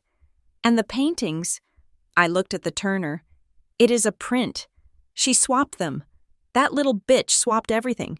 There is a note. She knew." Julian's face drained of color, turning a sickly shade of gray. He stared at the phone as if it had turned into a bomb. "That is impossible," he stammered. "She gave us the keys. We just signed the papers." "She played us!" Victoria screamed. "Get Stone! Fix this! She stole my inheritance!" Julian ended the call. His hand was shaking so badly he dropped the phone onto the mahogany table. He turned to Marcus Stone, who was standing by the window, his back stiff. "Did you hear that?" Julian hissed, his voice rising to a shout. "She swapped the assets. The collateral for the jewelry writer. It is worthless." The Stone turned around. His face was composed, but there was a tightness around his eyes that had not been there a minute ago. He walked to the table and closed the file folder. "Calm down, Julian," Stone said, his voice clipped. "So she kept the jewelry. It is petty theft. We will file a police report. It does not compromise the main deal." "It does not?" Julian asked, his eyes wide and frantic. "No," Stone said, dismissing the issue with a wave of his hand. "The jewelry was just a sweetener. The real collateral is the real estate. The Penthouse is appraised at $2.5 million. That is what the bank cares about. That is what secures the $5 million liquidity injection. As long as we have the deed, we have the money." Julian exhaled, slumping back into his chair. Right. The apartment. We still have the apartment." Stone sat down at his computer. He woke the screen with a tap of the mouse. "I am recording the mortgage deed now," Stone said, his fingers flying across the keyboard. "Once this is time-stamped by the county, the bank releases the wire. We will deal with Mila and her little prank later. We will sue her for the value of the missing items." Julian nodded, pouring himself another drink, though his hands were still trembling. "Just get it done, Marcus. I need that money in the account before 2. Stone logged into the Illinois Land Record portal.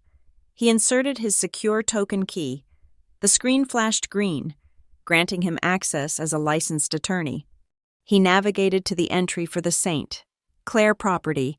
He entered the property identification number. He selected the option to record new mortgage instrument. He uploaded the scanned PDF of the documents I had signed 20 minutes ago. He clicked submit. The room was silent, save for the hum of the hard drive. Julian watched Stone's face, waiting for the nod of confirmation. Stone frowned. "What?" Julian asked. "The system is lagging," Stone muttered. He clicked submit again. A spinning wheel appeared on the screen. Then, the screen flashed. It was not a green confirmation banner. It was a red box, a bright, angry crimson rectangle that dominated the center of the monitor. Error.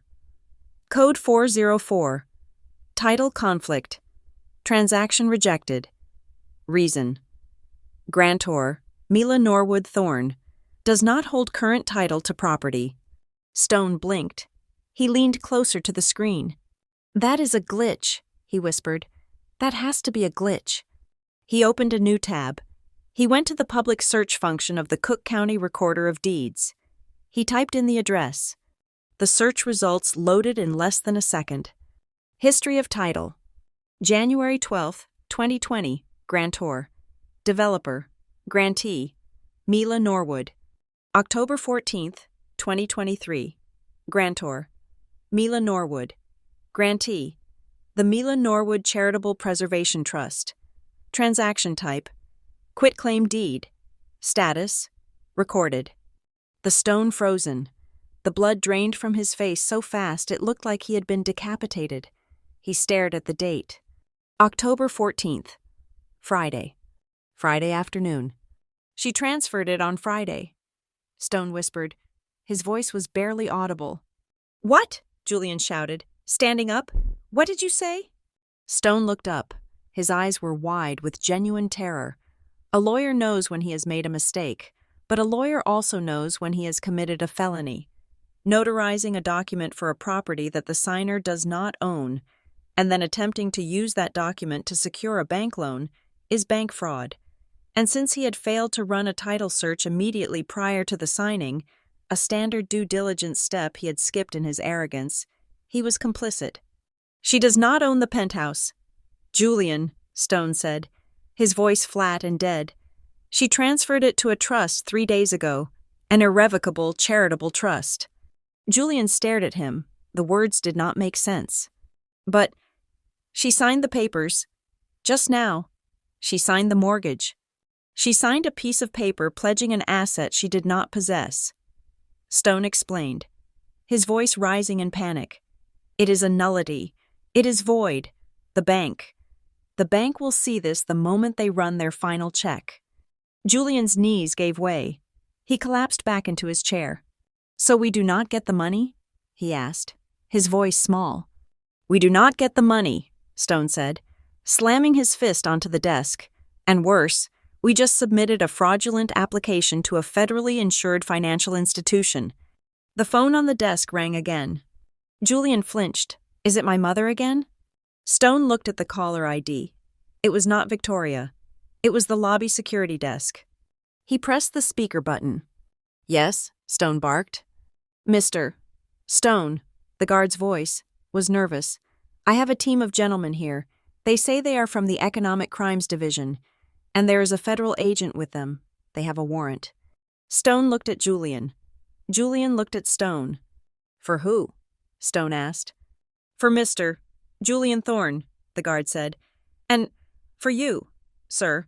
They say it is regarding an active investigation into wire fraud and money laundering. They are coming up." The line went dead. In the silence that followed, the sound of the elevator dinging in the hallway seemed deafening. Julian stood up. He looked around the room as if looking for a trapdoor. "Money laundering?" he whispered. "I did not. We were just trying to save the company." The stone was already moving. He was shredding documents. He was pulling hard drives out of computers. But it was too late. I had already given Elias the copies. I had given the FBI everything on the USB drive.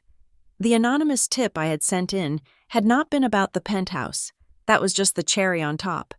The tip had been about the Ponzi-like scheme Julian and his father had been running for 2 years to cover their crypto losses, using investor funds from one project to pay the interest on another. The doors to the conference room burst open. They did not knock. 4 men in windbreakers with yellow lettering walked in. 2 uniformed officers stood behind them. "Julian Thorne?" the lead agent asked. Julian nodded dumbly. "You are under arrest for conspiracy to commit bank fraud, securities fraud, and aggravated identity theft." Julian looked at the agent. Then he looked at the window, where the gray Chicago sky loomed. "But the penthouse," he mumbled. "She said I could have the penthouse." The agent snapped the handcuffs onto Julian's wrists. The metallic click was the loudest sound in the world. "I do not know about any penthouse, son, but you have the right to remain silent." Stone tried to slip out the side door. A second agent blocked his path. "Marcus Stone, we have a warrant for your files and your person." "I am an attorney," Stone shouted, his composure finally shattering. "You cannot do this. This is a privilege." "Privilege does not cover the commission of a crime," the counselor said, spinning him around. As they were led out, Julian looked back at the table. The champagne was still bubbling in the glass. The signed mortgage papers, the evidence of his stupidity, sat in the center, useless and damning. He started to scream. It was not a coherent word. It was just a sound of pure, unadulterated ruin. From my seat in the cafe across the street, I saw the police lights flash in the lobby of the high-rise. I saw the commotion. I saw a man in a charcoal suit being led out with his head bowed, shoved into the back of a cruiser. I took the last sip of my espresso. It was cold, but it tasted sweet. I picked up my phone and sent a text to Victoria. "The locks on the safe are tricky." Victoria, "But the locks on a prison cell are even harder to open." I blocked the number. I stood up, left a $20 bill on the table for the waiter, and walked away. The rain had started again, but I did not mind. I had never felt warmer. The revolving doors of the St. Clair building had barely stopped spinning from my exit when I turned around and walked right back in. This time, I was not alone. Flanking me were 2 federal agents from the Economic Crimes Division and Allen, my personal attorney, who carried a briefcase that contained the final nail for Julian's coffin. We rode the elevator up in silence. The agents were stoic, but Allen looked like a kid on Christmas morning. He knew what was about to happen. He knew that the arrest warrant executed in the previous hour was just the opening salvo. The real devastation was in the paperwork. When the elevator doors opened on the 42nd floor, the scene was one of controlled chaos. Uniformed officers were standing guard by the reception desk. Analysts were already imaging the hard drives of the paralegals' computers. We walked straight to the conference room. The glass walls, which had previously served to showcase Marcus Stone's view of the city, now served as a fishbowl for his humiliation. Julian was sitting in a chair, his hands cuffed behind his back, his face a mask of sweaty, red-faced fury. Marcus Stone was standing near the window, arguing with a senior agent, his voice shrill and desperate. He was still trying to play the indignant professional. I had no idea the title was transferred. Stone was shouting, his hands gesturing wildly. "I am a victim of fraud here. Mrs. Thorne signed the mortgage papers knowing she did not own the property. She deceived the bank, and she deceived me. I relied on her representations." The senior agent looked unimpressed. "Tell it to the judge, counselor." Then I walked in. The room went quiet. Julian's head snapped up. His eyes bulged. "You," he screamed, lunging forward before an officer pushed him back into the chair. "You set me up. You stole my house." I ignored him. I walked past him as if he were a piece of furniture that had already been tagged for removal. I stopped in front of Marcus Stone. Stone straightened his tie, trying to regain some shred of dignity. Mrs.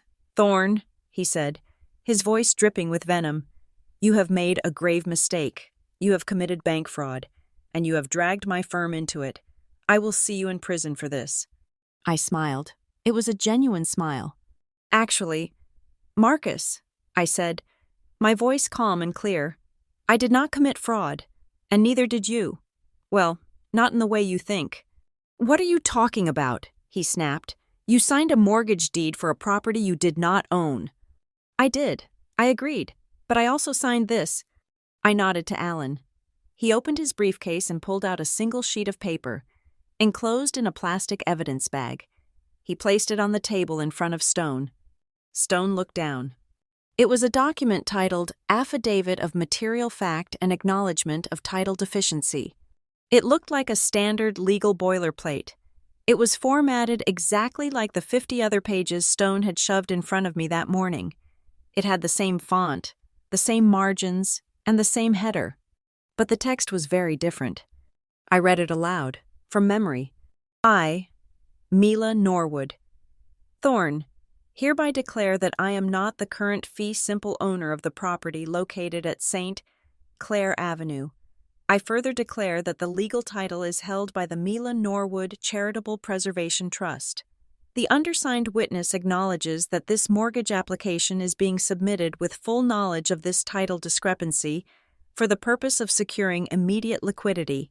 Stone's eyes scanned the page. He stopped at the bottom. There was my signature, and right next to it, stamped with his official notary seal and signed in his own arrogant, flourishing hand, was the signature of Marcus Stone. His face turned the color of old milk. I did not read this, he whispered. I know. I said, you were too busy rushing me. You were too busy gloating. You saw a signature line, and you stamped it. You witnessed a document confessing to the crime. Marcus. I leaned in closer. In the eyes of the law, that is not negligence. That is a conspiracy. You did not just fail to check the title. You signed a sworn affidavit admitting that you knew the title was bad, and you proceeded with the loan application anyway. Stone looked up at me. The arrogance was gone. The predator was gone. All that was left was a terrified man looking at a 20-year sentence. That is entrapment, he stammered. You slipped it in. I did, I admitted. But you are the lawyer. Marcus, you are the one who is paid $500 an hour to read the fine print. And you missed the biggest clause of your life. Julian, who had been listening with his mouth open, suddenly realized the implications. Wait, he said, his voice cracking. What does that mean? It means, the federal agent stepped in, picking up the document, that Mr.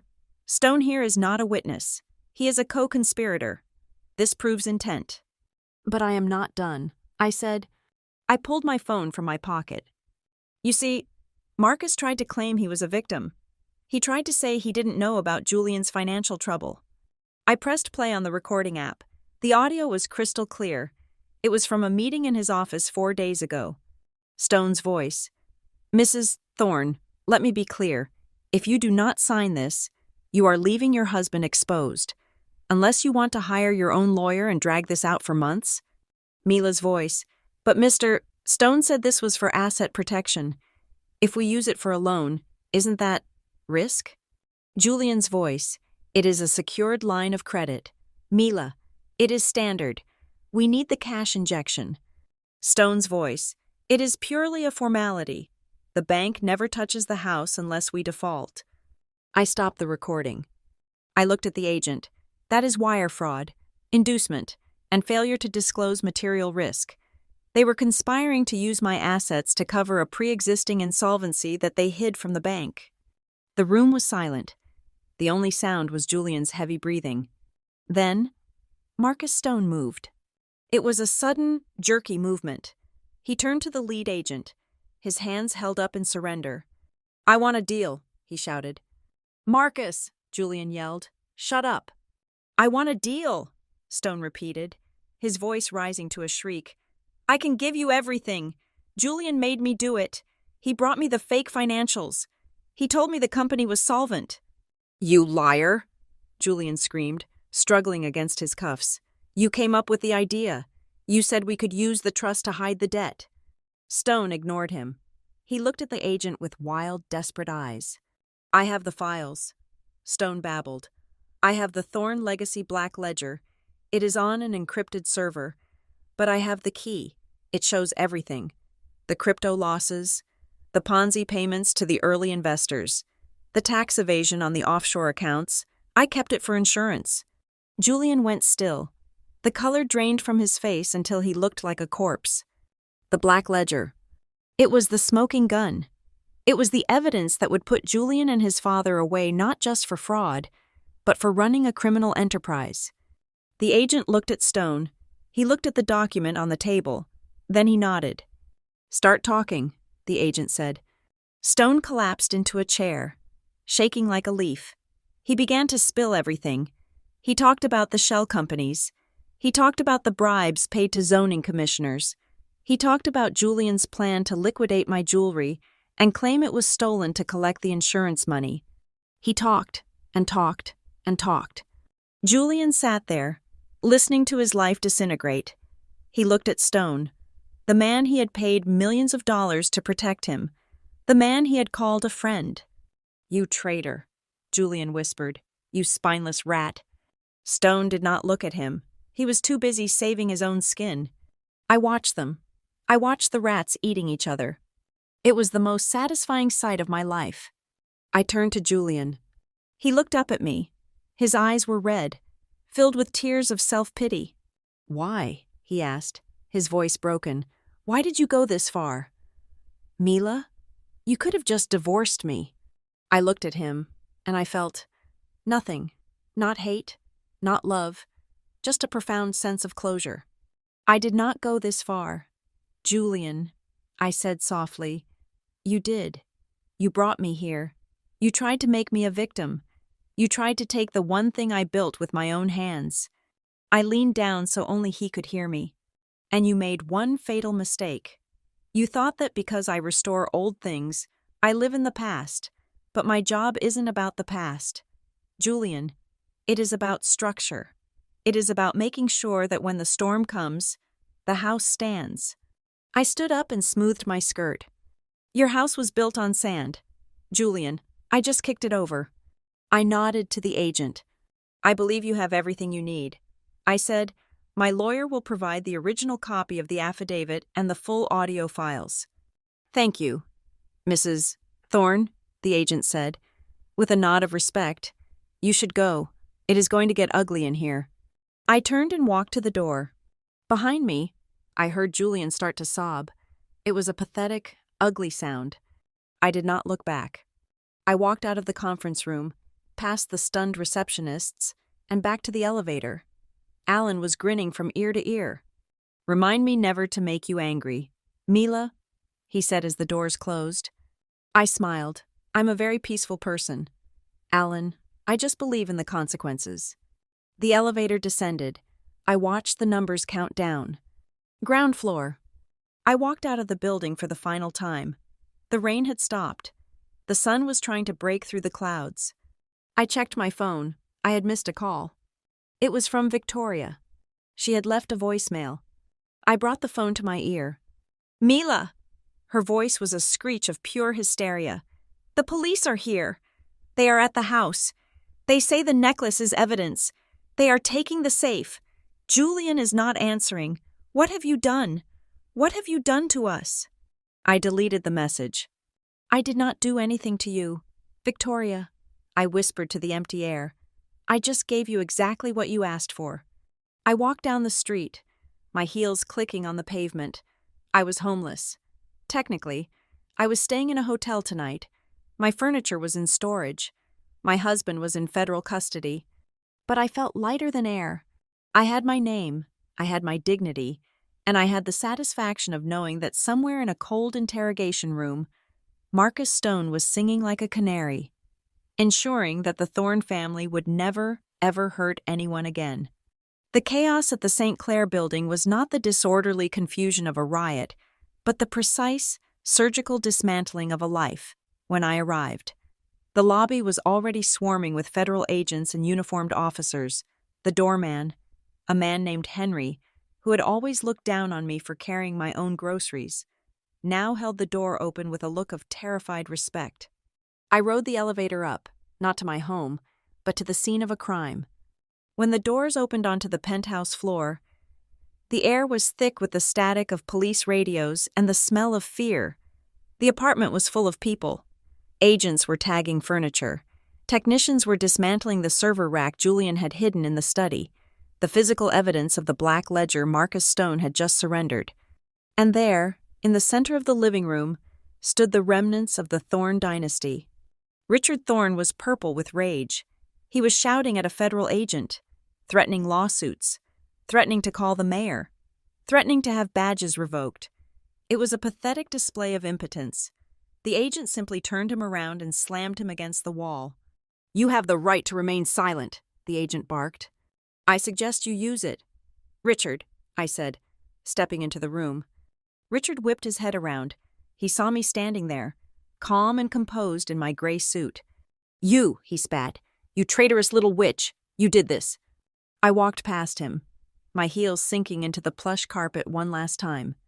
"I did not do anything. Richard, I simply turned on the lights. The cockroaches did the rest." The agent pulled Richard's arms behind his back. The click of the handcuffs was loud and final. Richard Thorne, the man who had terrified boardrooms for 40 years, slumped like a marionette whose strings had been cut. Then there was Victoria. She was sitting on the velvet sofa, weeping. Her mascara ran in dark rivulets down her face. She was clutching the appraisal report for the fake jewelry, rocking back and forth. When she saw me, she did not scream. She lunged. "Mila!" she wailed, scrambling off the sofa and falling to her knees at my feet. "Mila, please, tell them it is a mistake. Tell them the jewelry is real. They are saying it is glass. They are saying we have nothing." I looked down at her. This was the woman who had planned to strip me of my heritage and wear it as a trophy. "It is glass. Victoria," I said, my voice cool and detached. "It has always been glass. The real collection is safe in a vault where you can never touch it." She grabbed the hem of my skirt. "But the house," she sobbed. "We still have the house. You can let us stay. We have nowhere to go. Mila, they are seizing the estate in Lake Forest." I gently pulled my skirt from her grip. "I am afraid that is impossible, Victoria." I gestured to the room.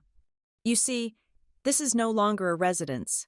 As of Friday afternoon, this penthouse is the registered headquarters of the Mila Norwood Charitable Preservation Trust. Its mission is to restore historical landmarks, and frankly, your presence here is unauthorized." I signaled to a police officer. "Officer, these people are trespassing on private commercial property. Please remove them." Victoria let out a keen despair that sounded like a dying bird. "Oh, and Victoria?" I added, reaching into my purse. I pulled out a folded piece of paper. "You damaged the locking mechanism of the floor safe when you tried to force the inner drawer. This is the bill for the repair. My contractor accepts checks, but given your situation, cash might be better." I dropped the invoice into her lap. She stared at it, her mouth opening and closing, unable to comprehend the absolute totality of her defeat. Just then, the elevator doors opened again. Scarlet walked in. She was wearing oversized sunglasses and carrying a designer weekender bag. She looked around, expecting to find a victory party. Instead, she found a raid. She saw Richard in cuffs. She saw Victoria on the floor, and she saw the federal agents boxing up evidence. She froze. "Scarlet?" a voice called out. It was Julian. 2 agents were leading him out of the master bedroom. He looked wrecked. His shirt was torn, his hair was wild, and his eyes were hollow. He saw her, and a spark of hope lit up his face. "Scarlet, baby, call my offshore lawyer. Tell him to activate the emergency funds." Scarlet looked at Julian. She looked at his handcuffs. She looked at the federal agents who were now turning their attention to her. She took a step back. The weekender bag slid from her shoulder. I do not know this man." She stammered. Julian stopped struggling. "What?" "I am just the interior decorator," Scarlet said. her voice rising in panic. "I was hired to do a consultation. I have never met him before today." "Scarlet!" Julian screamed, the betrayal cutting deeper than any knife. "You are carrying my son." "I am not pregnant," she shouted back, backing toward the elevator. "It was a cyst. It was just a cyst. I do not know you." She turned and hammered the button for the lobby. The doors opened, and she vanished, leaving Julian staring at the empty space where his future was supposed to be. The agents shoved Julian forward. He stumbled, his eyes locking onto mine. "Mila," he whispered. I stood my ground. I did not flinch. "Why?" he asked, his voice breaking into a sob. "Why did you do this to me? I was your husband." The room went quiet. Even the police seemed to pause, sensing the weight of the moment. I stepped closer to him. I was close enough to smell the stale champagne and sweat on him. I was close enough to see the pores on his face. I leaned in, my lips brushing his ear. "Because you underestimated a restorer." "Julian," I whispered. He blinked, confusion warring with misery in his eyes. "My job is not just to paint over cracks," I continued, my voice low and hard as diamond. "My job is to identify rot, to strip away the decay so that the structure can survive. I remove the parts that are too damaged to save." I pulled back and looked him in the eye. "And you, Julian, you are the rot?" He stared at me, his mouth open, but no sound came out. The realization hit him. He was not the victim. He was the debris. "Get him out of here," the agent ordered. They dragged him away. He did not fight. He just hung his head, broken by the truth. I watched them go. I watched Richard being led out, still muttering about his lawyers. I watched Victoria being helped up by a sympathetic officer, clutching her repair bill like a lifeline. When the apartment was finally empty of the Thorns, I walked to the window. The rain had stopped. The sun was setting over Chicago, casting a golden glow over the river. I took a deep breath. The air in the apartment tasted different. It tasted clean. I pulled my phone from my pocket and dialed the number for Christie's auction house. "Hello? This is Mila Norwood." "Yes, regarding the collection we discussed." I paused, looking at the fake jewels scattered on the floor where Victoria had thrown them. "Change of plans. We are not just auctioning the real collection. I have a second lot. It is a set of high-quality replicas. Yes, the ones from the scandal. The ones involved in the Thorn forfeiture case." I smiled as the auctioneer on the other end gasped. "I think the notoriety will add a certain premium to the value. Do you not agree? Let's start the bidding at $50,000. All proceeds go to the restoration fund for the women's shelter on the south side." I hung up. I walked out of the penthouse. I locked the door with my own key, the only key that worked. I took the elevator down to the street. I walked across the road to the small cafe where I had watched my life fall apart and come back together. I ordered a double espresso. I sat at a table on the sidewalk. A police cruiser drove past. In the back seat, I saw the silhouette of Julian Thorn, his head resting against the window, watching the city he thought he owned slip away. I took a sip of my coffee. It was hot, bitter, and perfect. I opened my phone contacts. I scrolled down to husband. I pressed delete. Then I scrolled to Victoria Thorn. Delete. Then Richard Thorn. Delete. I put the phone down on the table. The sun dipped below the horizon, and the streetlights flickered on. I was 32 years old. I was single. I was wealthy. And for the first time in 3 years, I was completely, utterly whole. The restoration was complete.